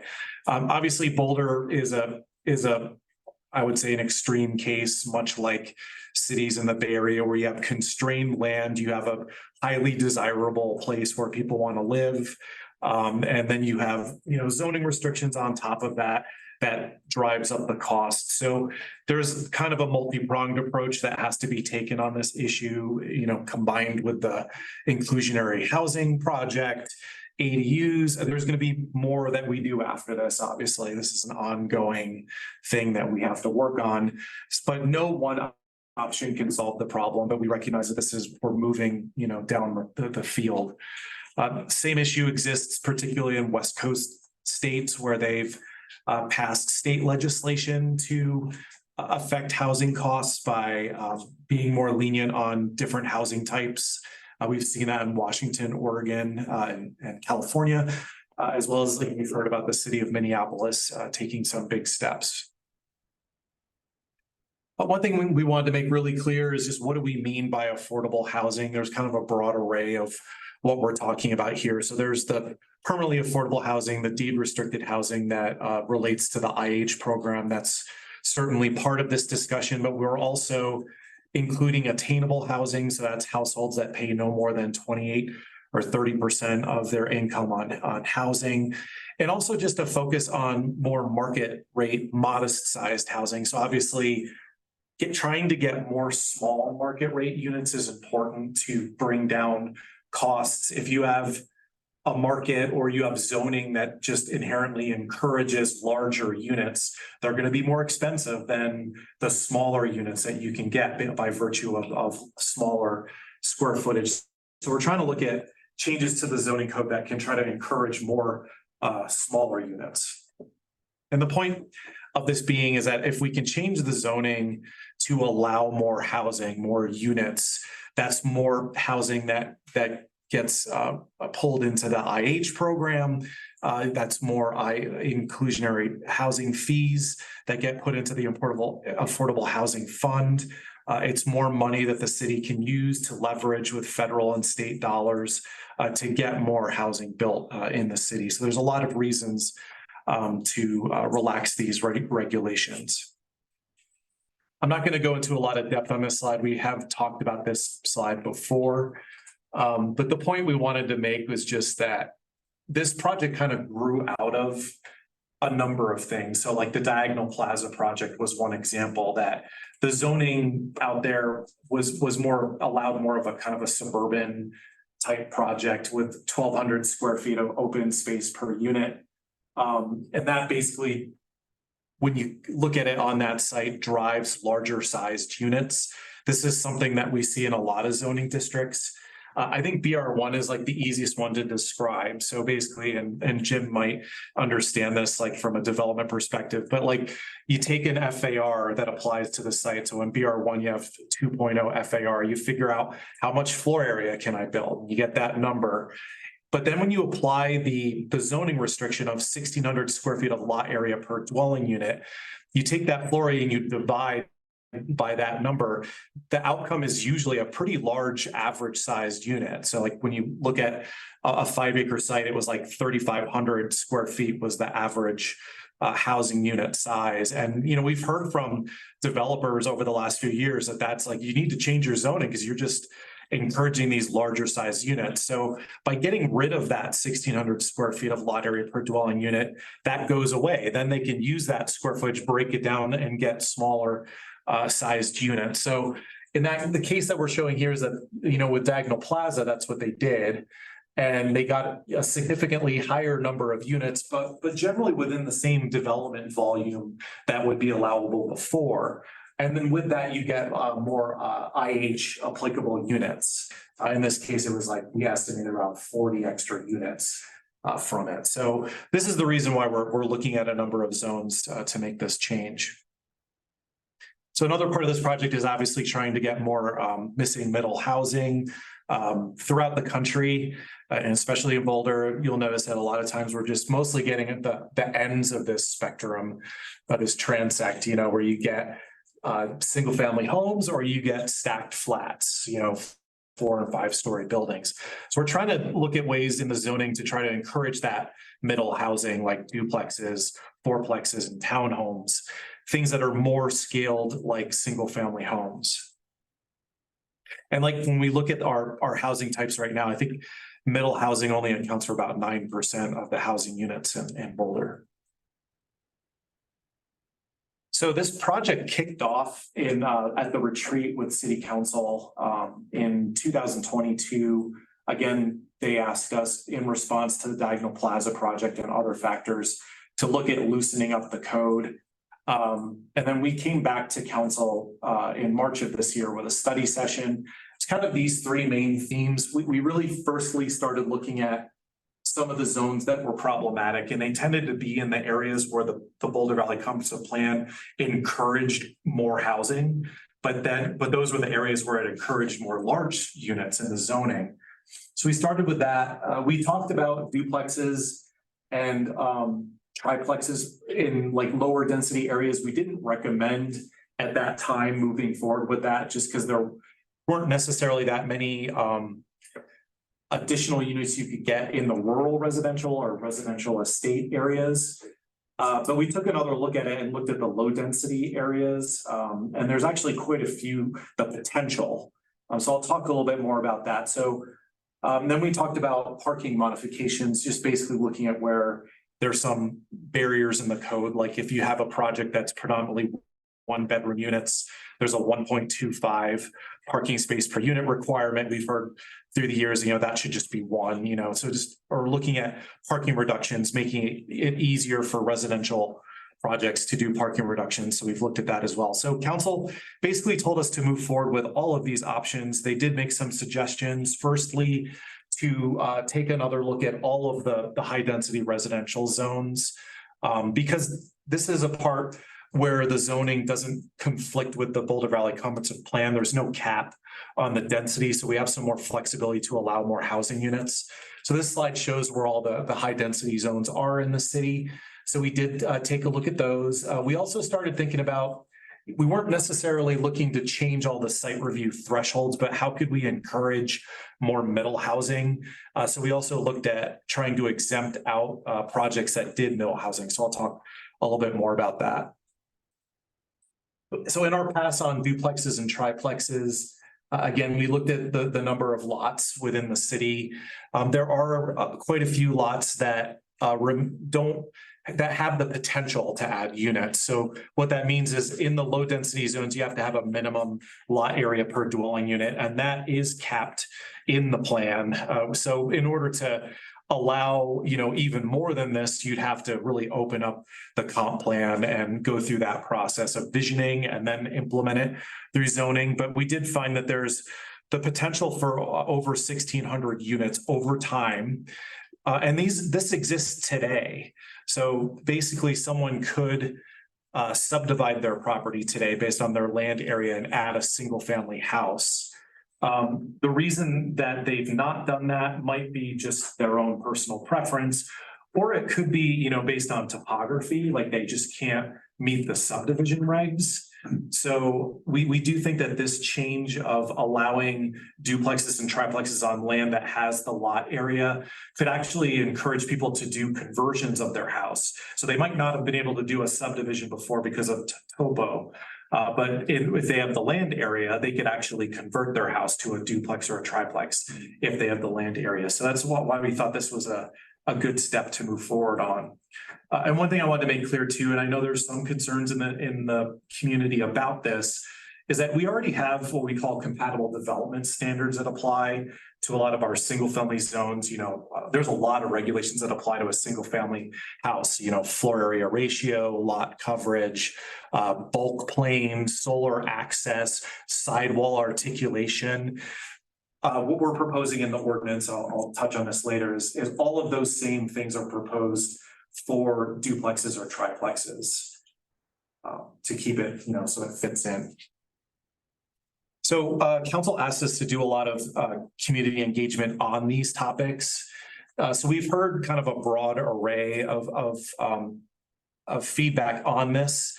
I think, when we talk to like university adjacent neighborhoods and Plan Boulder, we've heard, a lot of concerns about allowing duplexes and triplexes in those neighborhoods. There's concerns that families are going to be driven out of single family areas, that there'll be more parking impacts as a result. There's also a concern that if you're adding these types of housing types, that they're disproportionately impacted, and that there's not real affordability guaranteed by allowing these types of units. There's a feeling that additional density or allowing these housing units should be deed restricted. We've been hearing that throughout the community, and that the city can't build itself out of this housing crisis. On the other end of the coin, we've heard, from the development community, these factors that just encourage the larger units, or that we should be doing this. So we also are hearing a lot of folks that are championing allowing more middle housing throughout the city. When we talk to the community connectors and residents, I would say that the feedback was a little bit mixed. I think they acknowledge that zoning restrictions are limiting and could be targeted to specific types of people, that younger generations can't achieve the American dream, particularly in Boulder. There was support for more housing types, but there was also concern that came from concentrating housing, particularly, you know, in response to like cheaper housing that gets clustered in an area that may not be what people want. There were concerns that if you know, crunch too many people into an area, that could affect, you know, mental health. So it was an interesting array of comments that came from that group. Last time we talked about occupancy, I touched on the Be Heard Boulder questionnaire. I'm not going to go into too much detail on, you know, the background of that, but obviously it's one tool among many to get feedback from the community. It's not looked at the same way we do a scientific or valid survey, but it is interesting to see what themes can come from that.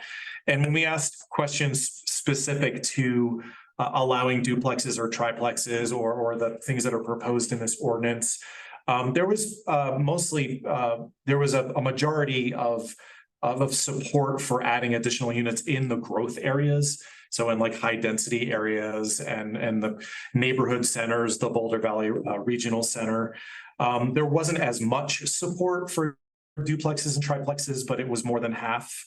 And then when we talked about asking questions about reducing parking requirements, it was more half and half, like less enthusiasm for that. So we came to HAB on, so it's March 22nd. Back when we talked about these options before, the board was in support of the recommended options. There was some disappointment that was expressed that it couldn't be more wide scale as far as allowing duplexes and triplexes in more places in like single family areas. We've talked about what that would involve. It doesn't mean it isn't something that couldn't happen in the future, but we did hear that. But there was support for that type of process when we move into updating the comp plan in the future. There were some members that felt that we should be taking more aggressive parking reduction changes in the code. We talked to planning board in April after that. I'd say most of the board seemed to support the options that we had proposed moving forward on. There were 3 board members that supported the concept of allowing duplexes and triplexes. One member found that, you know, we hadn't gone far enough on that topic. And there were 2 board members that were more cautious of the changes and felt that duplexes and triplexes should not be allowed in single family areas, that, you know, single family property owners bought into those areas and didn't expect that those types of changes would occur. There was concern about allowing FAR increases or open space decreases as part of this. There was concern about adding renters and that there should be more of a focus on getting home ownership in the community. So after all that, we basically gathered up all that feedback that we got from the boards and from the community. We did a lot of the looking at the different articles and commentaries and presented this all to City Council on June 15th. At that meeting, basically council supported all the options that we were proposing, moving forward on the high density residential zones, moving forward with duplexes and triplexes in the single family areas. Again, no increase in density above that permitted in the Boulder Valley Comprehensive Plan. And there was also support for exempting out middle housing from the site review process. So they instructed us to move forward with an ordinance, which we've done. So I'll jump into the details of this. Again, if you have any questions, just interrupt me. So in Ordinance 8599, there is an exemption for any middle housing from site review. So basically, if anyone does a duplex, triplex, or townhomes, and it doesn't require any modifications, even if you trigger the site review threshold, you would be exempt from site review. So this is again trying to encourage more by right development of middle housing. There's a number. Would that have applied to the J Road project? Or were they requesting other site review triggers, like height exemption? I think there's I'm not familiar with that project entirely, but I think there are some modifications to that one. Yeah. Just curious. So there's a number of high density residential zones that right now in the code require a planning board public hearing to ask for additional housing units on the site. So we're proposing that those be pulled out of the code and just allow the housing by right. We've also heard from a number of developers that and a lot of folks that want to see more townhouses in the city, that there's a lot of barriers to townhouses. I think in particular because of the form and bulk standards, you know, most of the zoning districts have a side yard setback, and to do a townhouse where you have townhouses on each lot, you know, you have to get down to a 0. And the second you go down to 0, you're in a site review. It's a modification. So what this ordinance includes is basically allowing a 0 setback by right without it triggering site review.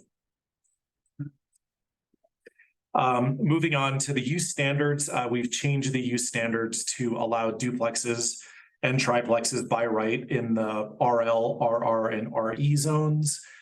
They would have to meet the minimum lot size per unit. RL1 would be 7,000. RE is probably the biggest change. It's 15,000 square feet per unit now in the code, but because the comp plan puts it in the same category as RL1, we're proposing 7,500 square feet per unit. So it would encourage you know, potential duplexes in the RE area. RR is currently still 30,000 square feet. Again, if we want to get more units than this or cottage courts, you know, things like that, we're looking at a comp plan process. Again, in the theme of trying to get more smaller units, we have requirements in the code right now for efficiency living units, which are units that are 475 square feet or less.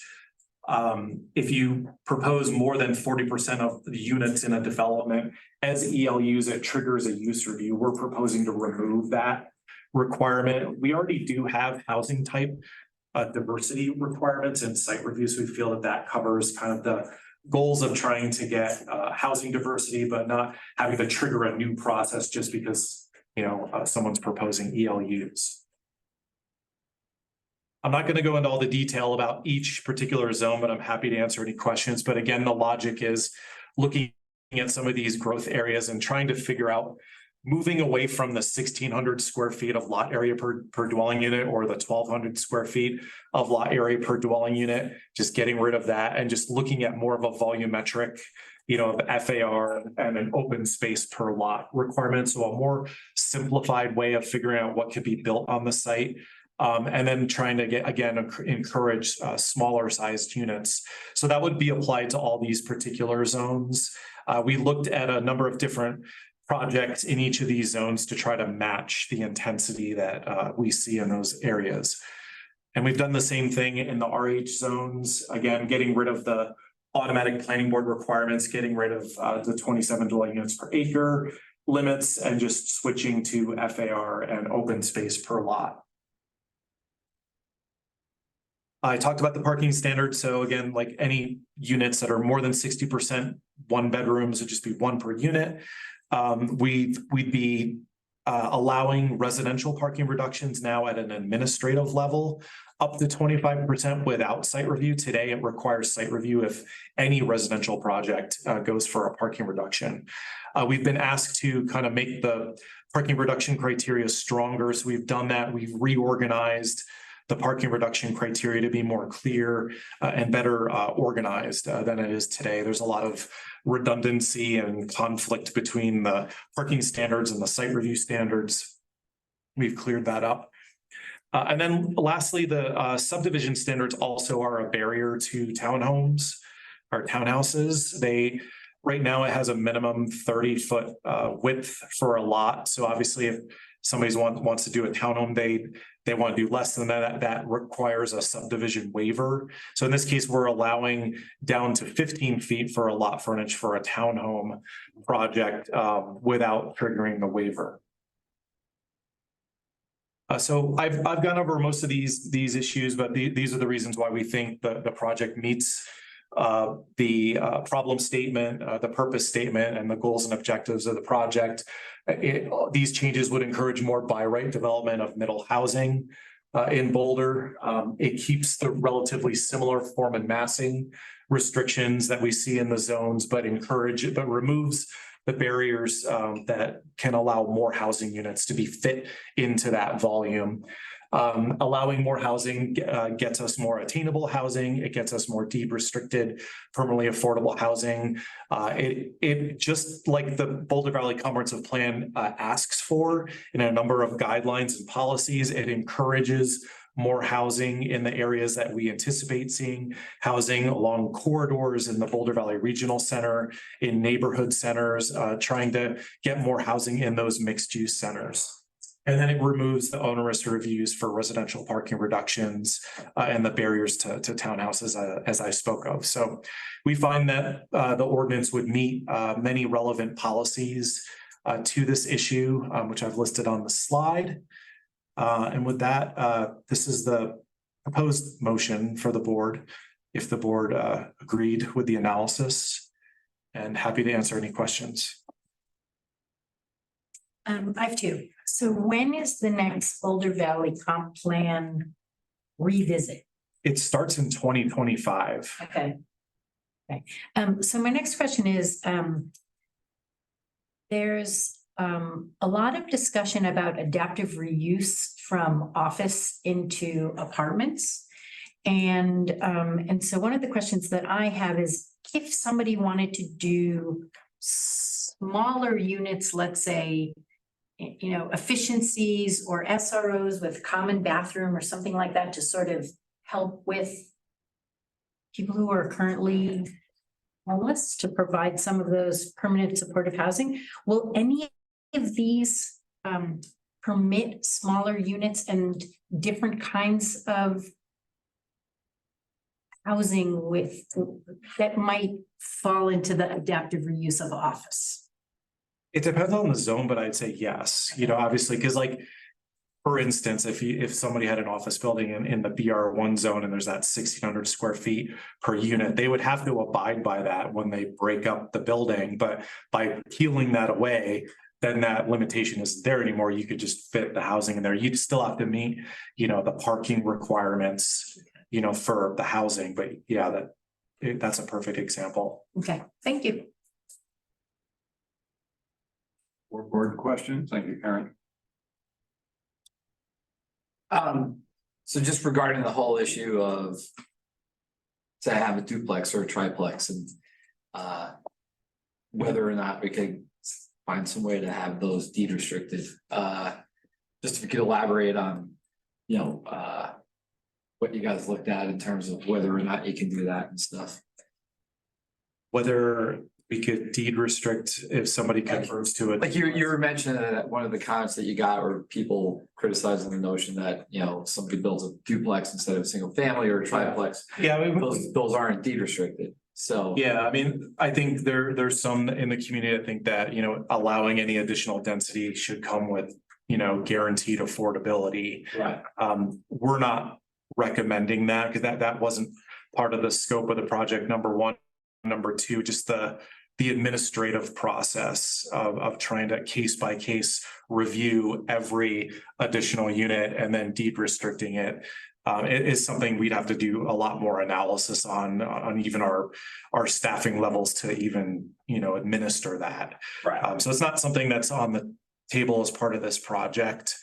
I think there are some, you know, it could rise up to some on council that might want this to be something we look at in the future, but we're not recommending it. Right, and I just wanted that answer because you brought up that question and that issue, and I know that it's been brought up before. So thanks. Can I tag on to that? Some folks might say we want to incentivize a duplex or a triplex instead of one large single family home. Would those be like comparable footprints? Like if somebody built a duplex or a triplex, would they obtain additional square footage over what they could rebuild as just a very large single family home? No, it'd all be the same compatible development standards. So same floor area, same lot coverage, all the same standards. So if you There's added no bonus, yeah. That's really good to know. So then if you added an affordability requirement for a duplex or a triplex, you're basically disincentivizing that housing type compared to a very large single family home. Yeah. Okay, to me, that's a compelling argument not to go there. And I agree.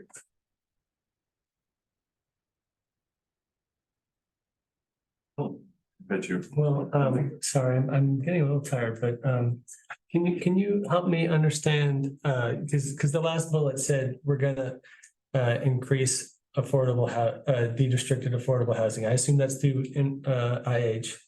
And said that the IH, can you spell that out for me one more time? How you know, I have a single family home, I turn it into a duplex that generates inclusionary housing cash in lieu somehow, right? Yeah. Yeah, I mean, the logic that we're expressing in this presentation is, you know, based on the current construct of IH, in the learning stages of what's being proposed here. So the logic was, you know, if you loosen up the zoning code to allow a jump in the number of housing units within a project, there's more units that are subject to IH. So we'd be adding to the inventory of deed restricted. That's the logic.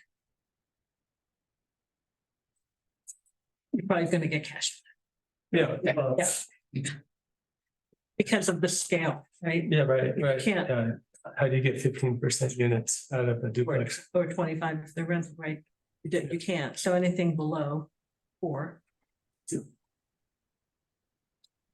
Julianne, got anything? Yeah, I guess kind of along those same lines, are we gonna run into the same kind of argument we just had with the last presentation of are developers actually gonna end up creating affordable housing on this projects? Related to the IH cash in lieu stuff? Depends on the size of the project. Okay. I would say. Yeah, so with like a duplex or a triplex, they would probably take the cash in lieu because that's by square weird, yeah. feet. So it would be, depending how we structure the cash in lieu. Depending how we structure this cash in lieu, but still, you know, rule of thumb, you could say you're gonna get the same amount of cash in lieu, same amount of cash square feet. What I would add, you know, on our discussions last time with Carl, there was a concern, it was like, okay, you take a single family house and split it up 3 ways. You're paying cash in lieu on 2 new units. So where's the incentive in that? Whereas now that it's based on square footage. I'm sorry, new development is a better example, not conversion. So that triplex, you're paying by square foot, so that cash in lieu is spread out evenly among 3 different projects, and it'll be lower because each of those is smaller. So it's not a disincentive. So right now, if you took a big house, demoed it, replaced it with another big house, you pay nothing. If you demo it, replace it with a triplex, 3 units in the same square feet, 2 of those are subject to IH because they're new. 1 is not. You get credit for 1. It's not credit for square feet, it's credit for 1 unit. The way it works now, it's kind of goofy. That's why this whole demo replacement thing is important. Okay. If we had that, then you would have. Right. Would that also be- Leveling up the playing field. Yeah. Would that also be true, Michelle, if the 3 in the triplex were 2,000 square feet each, or would each get a credit? That size You get credit for 1. for one, just for 1. Yeah. Okay. Could In my mind. think that before something. I have some questions for clarification and then a few comments. You said, I think you said that today, in compliance with the comp plan, you could potentially over time add 1,600 homes in the lower density areas? Yes. And that's just something that could happen today without any changes? Well, today, if they were gonna add those units, they would have to get approval of a subdivision and build a single family house. So we looked at all the lot sizes and figured out what properties had potential. But again, there might be. If they came in, like, for instance, if a property like had a stream or a ditch running through it, they wouldn't be able to find a building site for the other single family house. So while the lot size is there to give them that potential, they wouldn't really be able to act on it. Whereas with these changes, they could actually go, I have the land area, I could convert my house into a triplex or a duplex. So there's a big difference between rezoning all the low density single family areas of Boulder and taking what sounds like a more targeted approach, understanding this. I mean, this is kind of a incremental step. I mean, who knows what, future councils are gonna ask us to do, but this is the way we can try to achieve those additional housing types Right. in those areas now. Now, before 2025 or anything else. Yeah. Right. Okay, I think that's a positive step. Does that, I feel like that goes a little bit beyond what we talked about? Or is that something you had discussed previously? I had talked about it before. I think the reason we originally didn't emphasize it as much is because you'll remember I worked on the large homes and lots project from several years back, and there wasn't a lot of yield that came out of those changes because it was large homes and lots. And we were only focused on the RR and RE areas, and there was only like, 100 or so properties that were in that category. But when you look at RE and RL, which we then looked at as part of this project, that opened up the potential.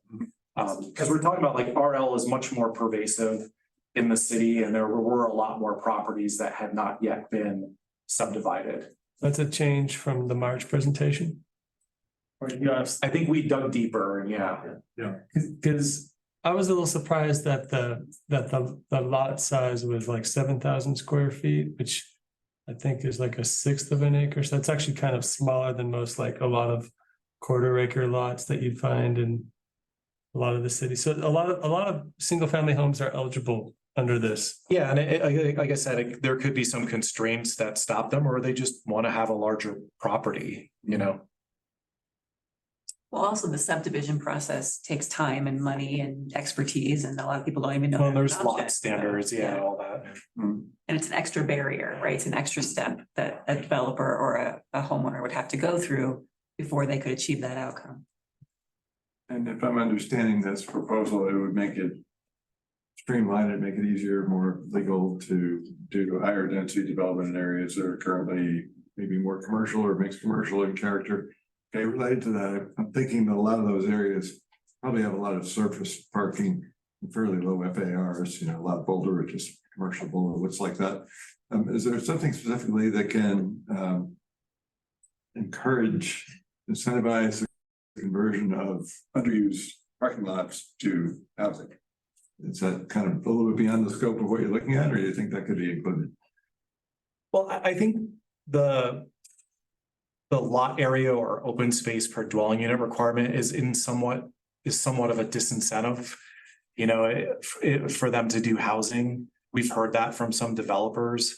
I don't know that this ordinance goes to the extent of incentivizing to that extent. I think there might be more that, needs to be done, or there needs to be maybe area planning in certain areas to figure out other changes to the zoning to encourage.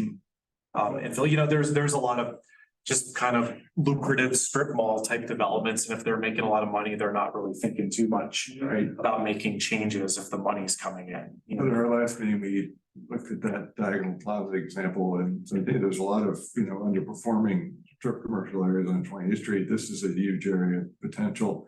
I guess rather than saying incentives, could it just be specifically referenced in an ordinance to say this is a desired outcome? Just to get it on people's radar. Well, I mean, it's pretty clear in the comp plan that it's desired. We have guidelines for the Boulder Valley Regional Center and neighborhood centers to try to get more mixed use. Again, trying to get retail on the ground floor and then residential above is the preferred mode of development in those areas. I mean, we'll probably have to go even deeper on the next, comp plan update on that, but we did put a lot of renderings and stuff in the comp plan. I would just like to see a specific policy objective that people are talking about, not just, buried in the document. Yeah. Maybe it's not in this ordinance, but as you say, future, soon iteration. Yeah. Other questions and comments? Benny? Yeah, I'll start by just applauding the fact that. Danny, questions? We still have to do the public hearing. Or comments, so just questions. Questions. Yeah, just clarifying, only questions at this point. Okay. Okay. I just made a comment, I'm sorry. Sorry. More questions? Nope. Let's do the public hearing. Okay, great. I told we have some people. Do we need to go over the rules of public engagement again, Jay? No, unless we have difficulty, then I might. Let's see who's in the waiting room to comment. I'll just remind everyone that we are looking for comments specific to the topic under discussion, and that they should be personal to members of the board. I don't know. That's a bad paraphrase, but anyway, who we got in the waiting room? No, nobody's putting their hand up.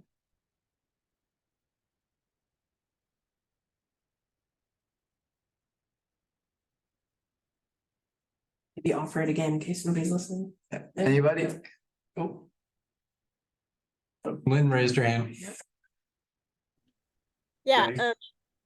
I Hi, just Lynn. want, I just want to say, could you please put on, I run a very tight schedule. I follow 9 city boards. I go to all kinds of stuff. Yesterday, I had to miss planning board public comment and public hearing because I was on a weed tour at Rabbit Mountain.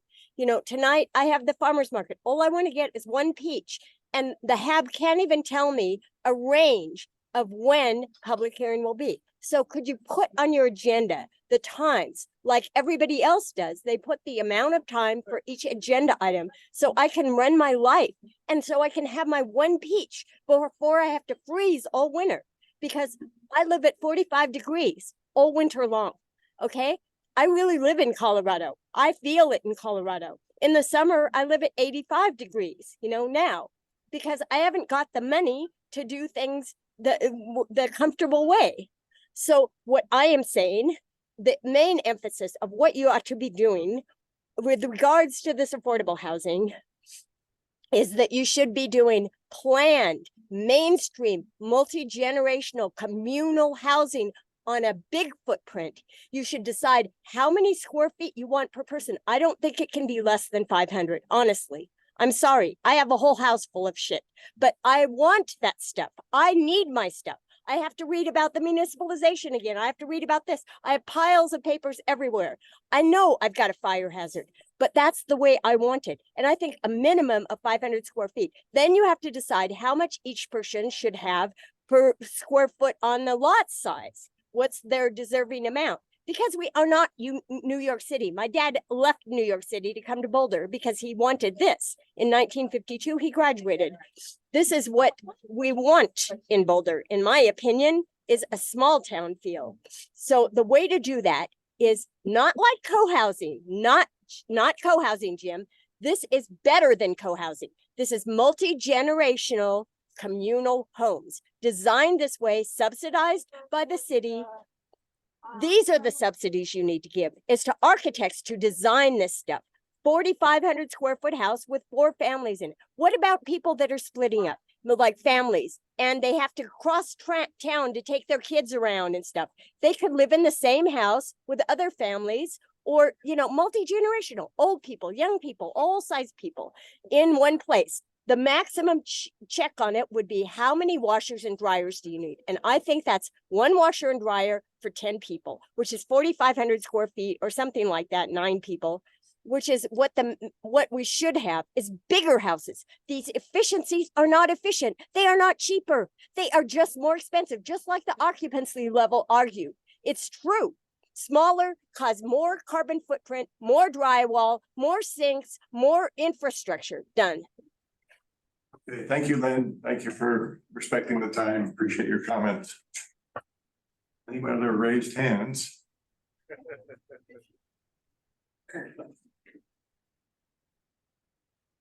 Okay, great. We can go on to board discussion about this, and invite anybody to jump in and maybe getting to a vote. Okay, can I make comments? Yes.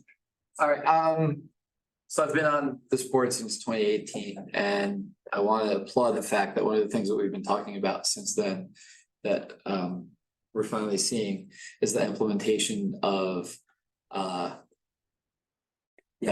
removing some regulatory obstacles and some process obstacles to achieve the desired result. And it's particularly for the middle income type, if it's 100% middle income, incentivizing through process and through, the amount of regulation and obstacles in the way, I think is a great concept. I'd love to see that implemented here. Very, very supportive of that.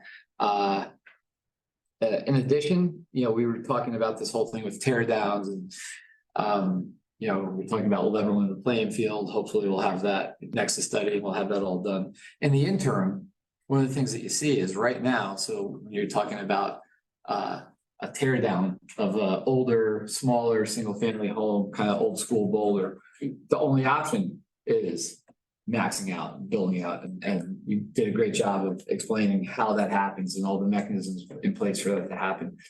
And I think at the very least, this gives a more level playing field for other competitive concepts, which would be duplexes, triplexes, something where you're making better use of that density. It's still fiscally rewarding. It's a different concept. It's a different model. I would caution, I do have some clients that have developed duplexes and they're insanely expensive. On the flip side, in a lot of areas in Denver, say like the Highlands, Sloan's Lake, a lot of those areas are actually zone duplex to begin with.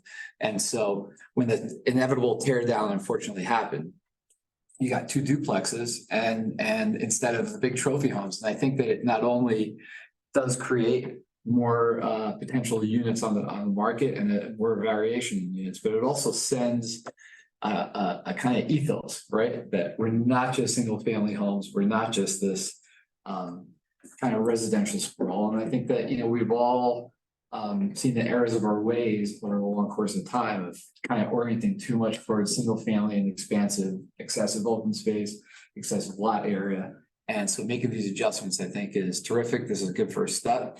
I do have some concerns about the affordability part of it, but I understand absolutely why it's not on here now. And I am supportive of it because I think this is something that we talked about, and it's really nice to see it kind of come into play in a way that I think has a lot of good, pragmatic, and effective first steps to get this done, and within the master plan, the comp plan as well. Thank you, Danny. Karen. I'm sort of new to this whole zoning and the calculations, but I think the goals are admirable, and I think it is something that the community wants. And so I'm supportive based on my understanding right now. Great, thank you. Julianne, do you have anything to add to that? I kind of feel similarly. I'm still learning all the language, but I'm pretty supportive of everything.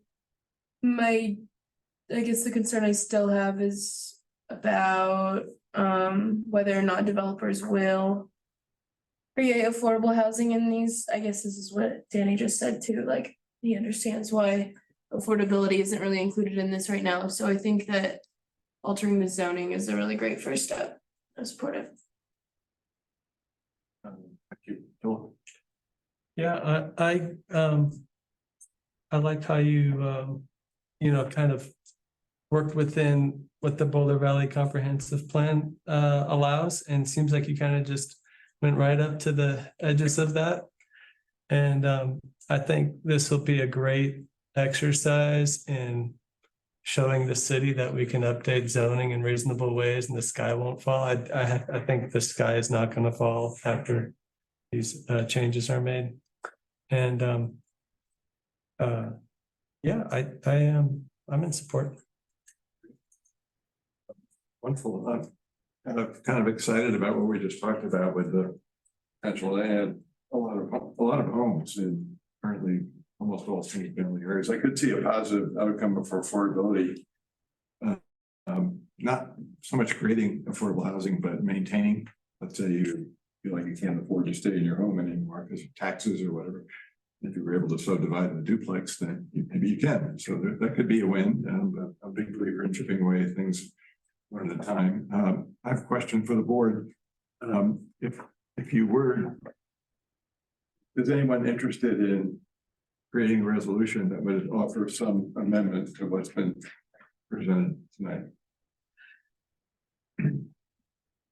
I think, I'd be fearful that it'd be pretty ostentatious. I mean, there's a real kind of, you know, lattice here, and so I wouldn't want to disrupt that. I think, you know, motion that, you know, we can have next steps coming down the line, but you know, we have to start somewhere, and that's the way any good legislation begins. I wouldn't want to mess with this right now. I defer to you. Well, I feel like I have to ask, not just go to a vote. So anyone else have another thought? Michael, I think that, you know, this should encourage small builder developers and homeowners that to get creative and come up with the result you're looking for. And what I would suggest is that the city also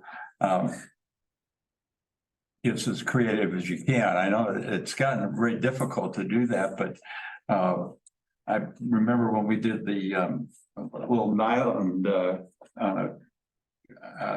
the co-housing, not Nyland, but Nomad, where they had this site that hadn't even been annexed into Boulder, and it would all surrounded by single family houses, and it was good for 4 single family lots. And we went to the city and said, you know, we want to do a community in there with 11 units, and we'll make 7 of them affordable. And we did that. And I think it really complemented the whole neighborhood. So what you're looking for is, you know, crazy people that are willing to try that kind of thing and then figure out how to support them through the planning process. So this is definitely the right direction. I think that's a great point. Thank you, Jim. I mean, again, I brought up Plum Creek. I mean, we've done some really cool things in this town, and now the economics are different and it's more challenging, but how can we start moving back in that direction? Anyone else have a comment on what you might propose other than what you talked about? The one other thing that I would say is I like this nice subtle message to the state that, you know, local entities can kind of shape and orient these things and come up with those solutions themselves. And the state should be looking at the jurisdictions that don't do anything rather than have some blanket regulation where they're saying, you know, we're going to come in and tinker with everybody's calculus here. So this is a good example of, you know, what you can do to improve on the circumstances. So I have a question. Let's say I have a medium house or a small house on a big lot. And we were talking about how, you know, right now it's easier to build a bigger house on that lot, and that these changes would help facilitate the construction of duplexes, let's say, on the lot. So is there any sort of incentive for at least one of the duplexes not to be outrageously expensive? Or is that going to be sort of handled a different way? Or is it just going to be sort of market forces and the duplexes are still going to be $2 million to buy? I mean, it's not guaranteed affordability, so it does take into, you know, market forces. But again, it's like that logic that if you're taking a huge house and you're breaking it up, it's going to be smaller square footage, so that's more affordable than what that bigger house would be. So that's the hope, you know, of allowing this. So the IH program, could that dovetail with if one was market rate and one was affordable? Like, how might that work together? Making sense? Yeah, no, you're making perfect sense. Well, if they're rentals, it's a 25% requirement, so no, one of them would not be affordable. Be cash. So the code does say that if they don't want to pay the cash or can't pay the cash, they can make one, in that scenario, they could make one affordable, but nobody's gonna do that. Because it's not, financially it wouldn't make any sense to do that. They're gonna pay the cash. So you have a percentage requirement and it's not 50%. That's too high. I mean, and She'll talk about the alternative method of compliance. well, I mean, it wouldn't really apply in this case because why would somebody, if you give them that additional ability to make 2 units, and then you take away the value for one of the units, which is essentially what affordability, right? It actually makes the value less than the cost to construct. What if you created some sort of bonus of like, okay, instead of like a duplex, we'll let you build 3 if one of those 3 is affordable. Like, I don't know enough about the mechanics to how to make it work, but I think it would be great if there was some sort of incentive or to convert an opportunity from one single family home into something that promoted like our middle income or affordable. I think it's really a matter of scale, right? So Jim's example of, Nomad is at a larger scale that probably could happen.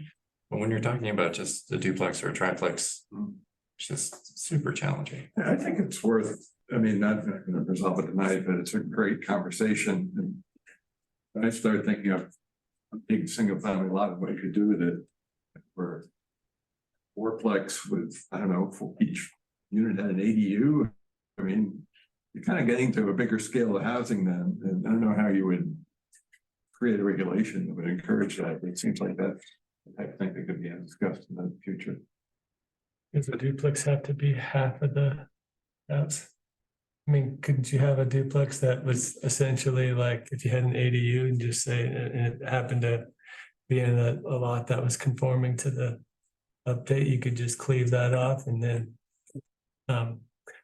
Well, I guess I actually have a question about how inclusionary housing fees work. If I do a duplex and I do very little work, I put very little money into it, am I still gonna end up paying an inclusionary housing cash in lieu? Or maybe could I sell it? I'm sorry, I realized that I No, go.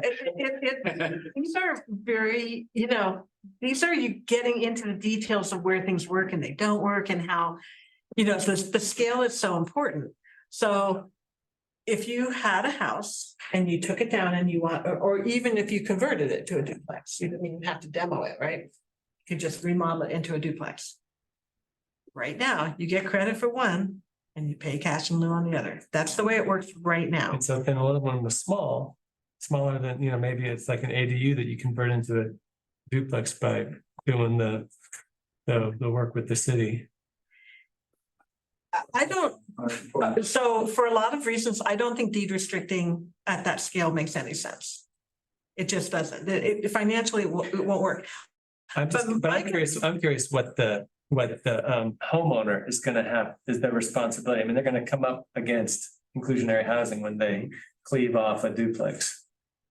That's a small ADU. They are. So if we get the linkage fee in place, that wouldn't be the case anymore. They would be paying the fee on both. But I think Michael brought this up earlier. Like one place you would see affordability in that scenario would be, I have a house, I make it into a duplex so that I can rent the other half and it's going to help me with my affordability. I'm going to have then an income from my property that's going to help me pay my mortgage or my taxes for that matter if I'm older, like whatever I need to pay. So it creates affordability on the smaller scale for the person who does it. Not in that world of like deed restricted units, but it does create some affordability for the person who does it because now they have an income producing second unit on their property. The person in that scenario is unlikely to just max out the duplex footprint, We're gonna create an ADU instead. So I really love this conversation. We're Yeah, it's such an interesting. And I'm gonna suggest that we could be ready for a motion on zoning for affordable housing, but I don't want to rush to it, so, but last call for comments on that, and I certainly would entertain a resolution to vote on approving what's been, the exact wording of what's been put before us, so. Going back to zoning for affordable housing, then I have a question, since we just gave input on the IH tonight, I assume we're gonna have more chances to discuss this. We can all be thinking about it. You gave us so much great We background. can come back. We'd love I can that. come. Jay's always here. I love to have these discussions. They're so fascinating to me, you know. We'll be back Devil's next in the month, Michael. detail. What's that? We'll be back next month with an ordinance for you to consider. What we need now is just basic direction on those major policies. Yeah. Good. Oh, we already got it. I have. We have a lot more questions teed up for next month, but go ahead. I want to make one very short comment, and it's to Lynn Siegel's comment, and I just want to say I daydream about large multi-generational communal living houses on a daily basis, and so I just wanted to thank her for her comments on that. Great. So like I said, I would certainly entertain a motion if we have one on this. What do you make a motion on, Danny? Could you pull that up? In large print, because my eyes are going. There you go. Okay. Oh. I recommend that recommend the city council to adopt ordinance A399, amending Title IX Land Use Code VRC 1981 to amend Title IX Land Use Code VRC 1981 to relate it to the site review process and intensity form bulk use parking and subdivision standards concerning affordable. Oh, this thing's blocking me off. Modest size housing and setting forth related details. Have to stop talking. And Right. We have a motion to approve this language that's on the screen. Do I hear a second? I'll second. Is anyone against approving this motion? Same favor. Kind of backing into it here. I think the motion is passed 5-0. If I have no further. We don't get to vote in the I affirmative? think you gotta say. You know, they do it the other way. Planning board or something. It's like different. No, it's variety. Okay, all in favor, say aye. Okay, thank you. Thank you. And thank you, Carl and staff, and really very thorough job. Very appreciative. I would see under this agenda item as updates. We're really going to rely heavily on Philip and Laura on this. The airport has been in the news a lot, and then PVAT phase 2 is moving ahead. I think that was the planning board. Let me actually start with that. So we can give a summary of what went down. Oh, gosh, now I have to remember. We basically approved the staff recommendation for TBAP 2 with one modification, but I'll just say that the Boulder Junction or the Transit Village Area Plan Phase 2, they also have done some very exciting work there in terms of figuring out what the land use would be. Most of it would be mixed use transit oriented development, which is a kind of zoning or a kind of land use that was applied pretty heavily in East Boulder's community plan update. And then there would be a strip of mixed use industrial centered around Old Pearl. And the big difference between the mixed use industrial and the mixed use transit oriented development is that the mixed use industrial would really encourage like industrial makerspace, some of the automotive uses, some of the more industrial uses on the ground floors, but it would still allow to build higher and also to have residential. And there could be they're envisioning that for that whole Boulder Junction Phase 2 area, like a lot of mixed use and residential. And they tried to correct for some of the perceived deficiencies of Boulder Junction Phase 1. More green space, more trees, more public gathering spaces. And instead of, probably folks are aware that in Boulder Junction Phase 1, there's a lot of retail space that was constructed that has not been occupied. And so they're trying to think of a different model where the kind of activity nodes would be more like nodes and not everywhere. and trying to concentrate sort of places where people really are, it's lively, people want to go to. And then there's also a lot of opportunity for residential. And connectivity is a good connections plan. So you'll see it, I'm sure it's coming to, is TBAP coming to have? No, okay. Because you've already, you voted on a recommendation, right? We did, yeah. So I think the next step is that it goes to city council. And so the one thing that passed as a modification to staff's recommendation was that the majority of planning board didn't want to see office use in the neighborhood transit oriented development place type. Very technical, kind of like what's allowed on the ground floor, what's allowed on the upper floors. And they thought if it's going to be more neighborhoody feeling, we don't want office use. And there was some back and forth on that. Not everybody agreed, but the majority passed that amendment. But we also said that if council doesn't agree with it, we're not going to fall on our sword. So we basically passed staff's recommendation. Right. And again, staff, great work. I know it's not you folks in particular, but just these staff are hitting it out of the park, in my opinion. Like we're coming down to the end of this council term and so many very cool things are getting done. So it's a joy to watch. So can I ask a question? Some people have objected to the look of Transit Village 1. Is there the flexibility to have a little more creativity or variety or? I think they are going to relook at the form-based code standards that were applied to phase 1 for phase 2. So there's an opportunity to open that up, but that's a level of detail beyond what we looked at so far. We mostly just looked at the land use and then the place types, which would then translate into zoning. So we're still kind of at the 30,000 foot level. But I think there is an opportunity to do that and staff are aware of that. And they also want to look at some of the visionary things that we're trying to accomplish in the transit village, like energy efficiency and affordability and things like that. Thank you. Regarding your comment about HAB, I participated in TBAP too as focus groups and as a HAB liaison. It gave some thought to bring a resolution to the board saying, you know, really go for the maximum of housing. I feel like housing is pretty well addressed in what you just voted on. And, you know, ultimately the market's actually going to decide a lot of that. But I mean, we could be looking at what, 1,400 homes, even the current. I don't remember what the numbers. It was a big number. Yeah, it was a big number. So, you know, you're looking at an area where thousands of people could live in. And other questions that the plan you voted on are how we can activate this area and really make it into the kind of urban place we want it to be. So thank you for your work on that. Regarding the airport, for anyone who hasn't read the Daily Camera and Philip's eloquent quotations on the article, it's maybe summarize what's going on with the Yeah, sure. So city council is having a study session tomorrow on the airport community conversations, and city staff is going to bring to them 4 scenarios that they've put together. 3 of them include continuing the airport at different levels.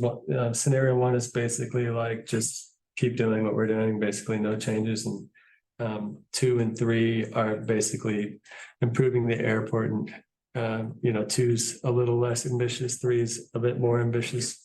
And then there's this 4th scenario, which is like decommission the airport and put in housing.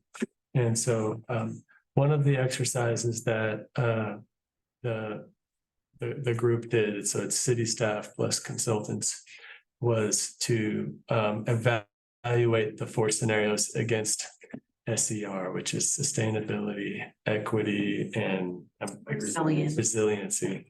And the way it kind of fell out, at least the last time I looked at it, they were kind of saying that scenarios 3 and 4 were very much favorable against on all, basically all. I think both of them showed favorable for all the different categories except for 1 neutral, and I don't remember which one was the neutral for the 2 different things, but and so yeah, I think they've got a narrative that says the scenario 3 and the scenario 4 are both kind of equivalent as they relate to this SER framework. There was some pushback from at least 1 member of the planning board on whether or not it makes sense that scenario 3 would really be so favorable with respect to that framework, because, you know, just to give one example, there's really a lack of local control, you know, so when you think about responsibly governed, and thinking about lead pollution or the amount of noise, we really like, our hands are tied because the FAA regulates all of that, and they don't listen to us, and they're not about to start as far as we can tell. So anyways, I, you know, and I implicitly pointed at Laura just a bit ago, but yeah, she had several points about how that SCR framework, that scenario 3 really falls short in a lot of ways.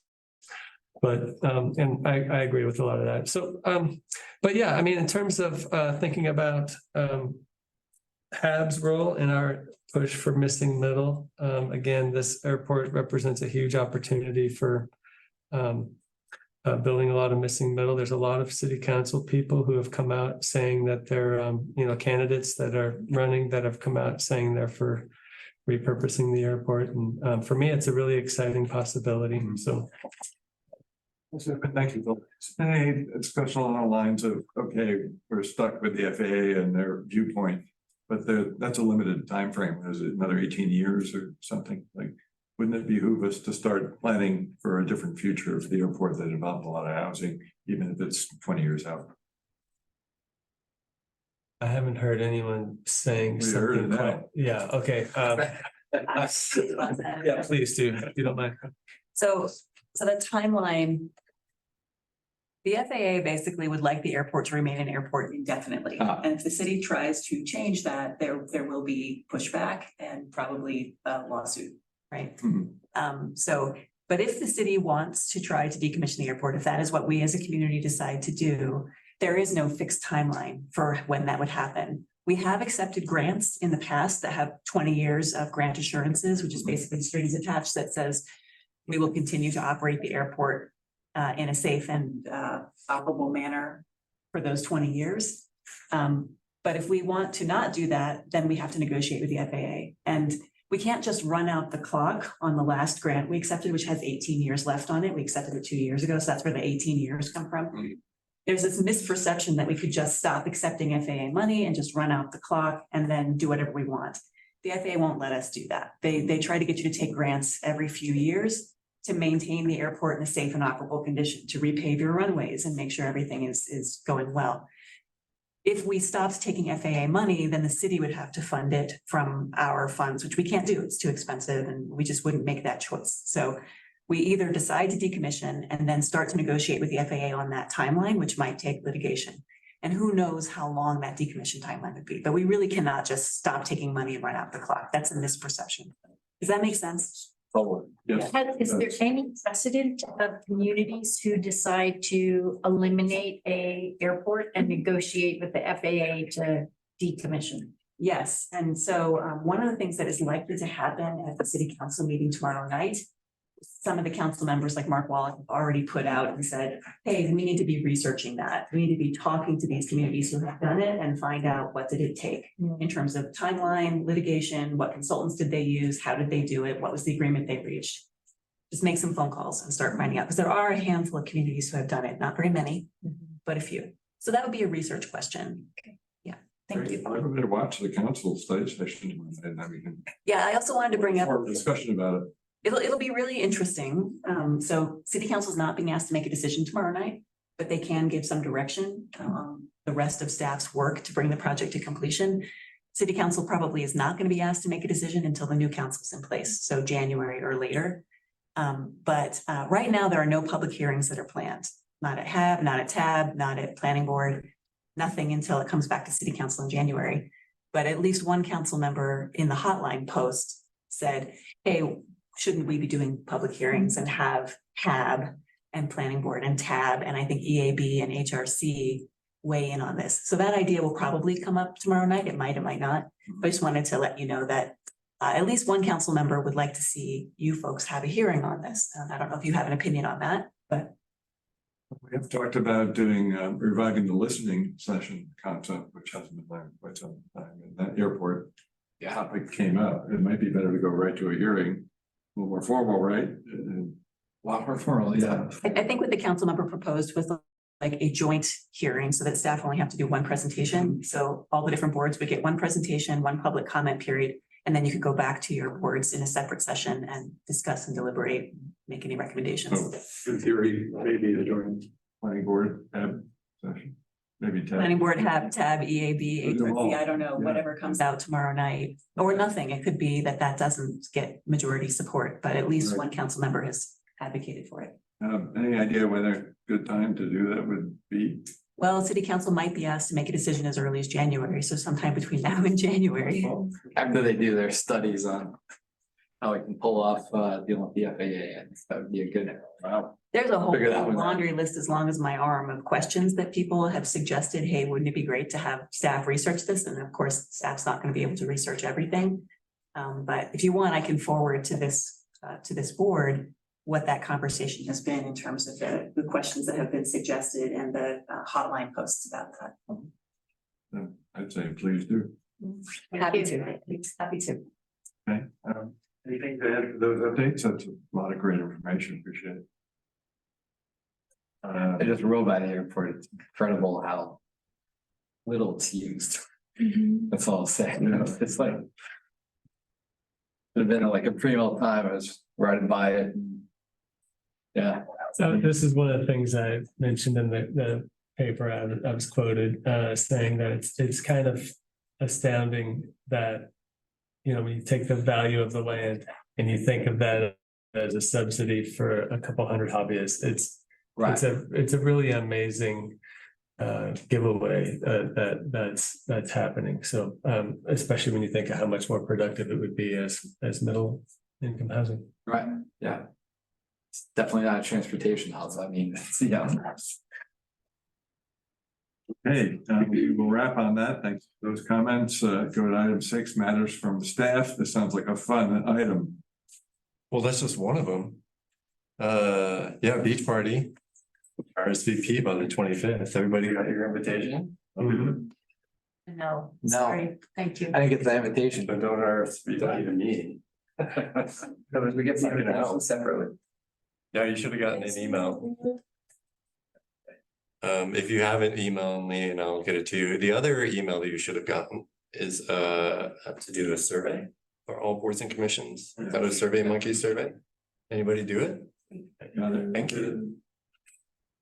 So if you didn't do it yet. But if you didn't get it, let me know.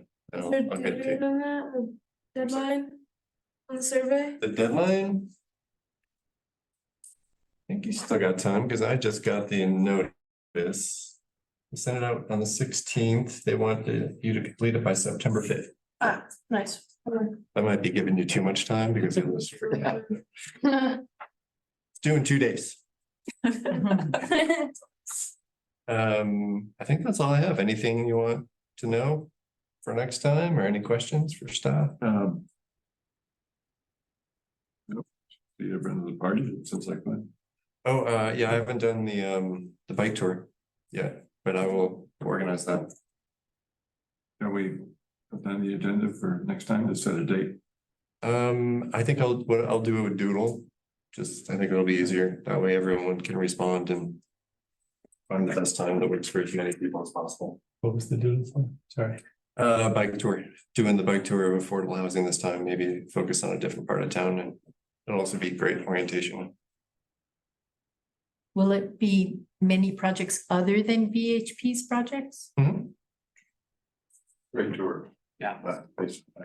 There's so many BHP tour projects though, it's like, there's one. Yeah. I was on the board, so I'm aware of a lot of the BHP ones. That's why I'm wondering, were there other ones that were included on the tour? I will try hard. Indeed. BHP. No, they're great. That's all I have. Great. Go to meeting debrief. We had an action-packed meeting with 5 members present. We heard excellent presentation on inclusionary housing, gave our input. Michelle Allen and company. We had a presentation on zoning for affordable housing and approved the staff recommendation to be forwarded to council. We had some public comments around that as well. We had updates on the airport, Boulder Junction Phase 2. I believe our next meeting is September 27th. Is that right? Yes. I have not missed a half meeting in 2.5 years, and I might miss this meeting. So, Danny, you gonna run? Oh, you're around. Okay. And then I might change my flight so I don't have to lose the meeting. There you go. But I would like to be, I might not be able to call anybody online, but this inclusionary housing thing is pretty important, so I might change my plans, but if not, we got Danny lined up and we'll make it happen. I think I covered everything we covered, and do I hear a motion to adjourn? So moved. Second. All in favor? All not in favor? All right. We have 6 minutes to go. What's the line? Yeah, you did not believe this meeting would be over by 9, and it is. It is. Yeah. You're, that's good for anything to do with board notes. Well, get out of here, really?